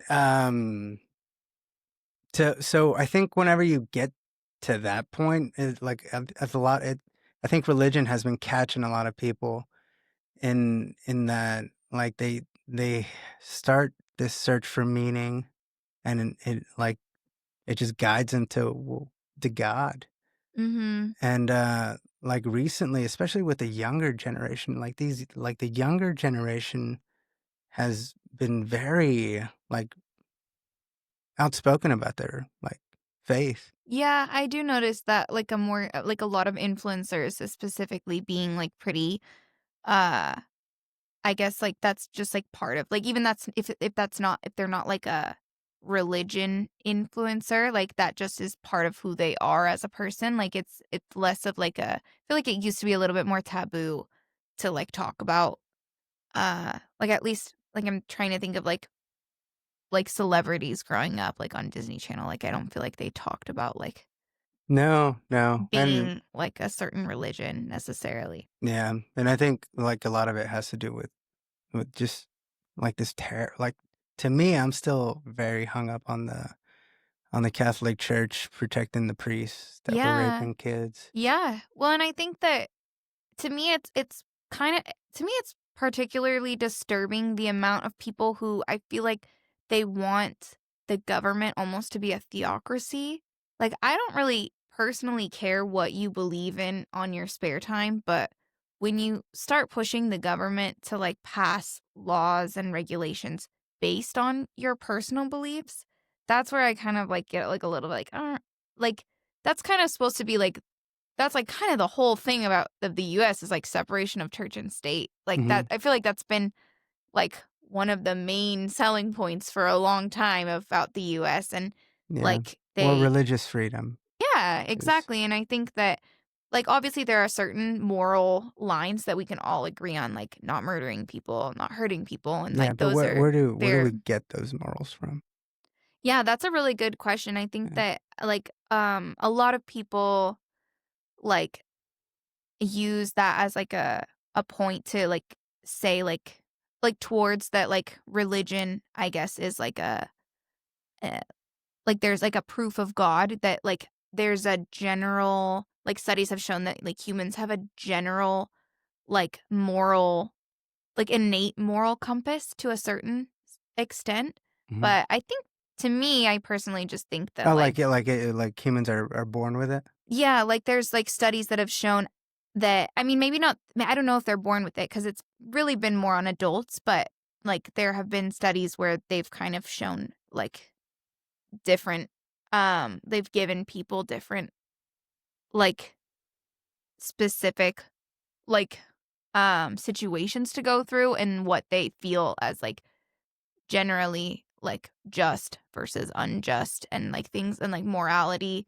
Like, there's, like, a everyone has a different line, but most there's, like, a general like, if you kind of, like, saw gosh, if you saw, like, a line, there would be, like everyone falls, like, on one, like, amount of that spectrum, but it's all generally, like, the R value would be, like, pretty high, Yeah.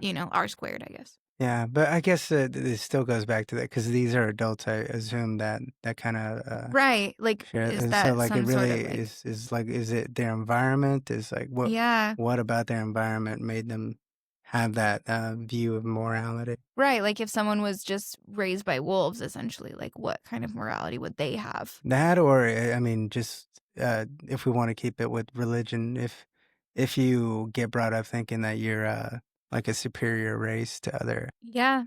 to other people, then, like, that Right, well, obviously like, poses a yeah, have you seen problem, the yeah. videos of people, like, living in like, Israelis living in Israel?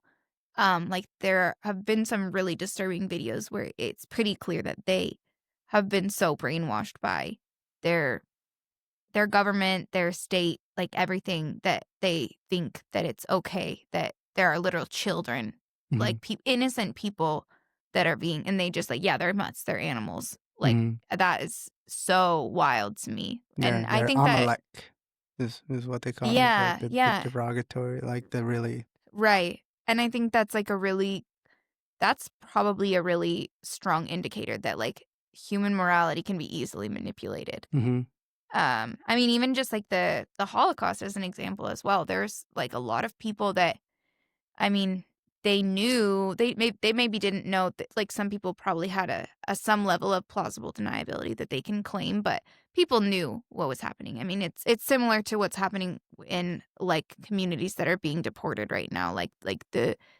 you can say, "Oh, I didn't know." Maybe no, like, there's maybe certain people who don't know exactly what a detainment center looks like on the inside, but you have a general guess, and you can tell that, like, what's happening in Hispanic communities is, like, to Hispanic communities in the US is not okay and, like, yeah. really, like, deeply, like, wrong. I don't know if I'd bring it to the level of a Holocaust, so No, yeah, sorry, I didn't mean that. I'm just saying, like, yeah. yeah, my train of thought, like, Yeah, jumped no, around no, a yeah, lot. Yeah, yeah, yeah, yeah. yeah. Yeah. Like, Yeah, sorry. That happens to me a lot where someone's like, "Oh, I'm not following you." yeah. No, no, no, but I get your point. I get your Yeah. point. Yeah.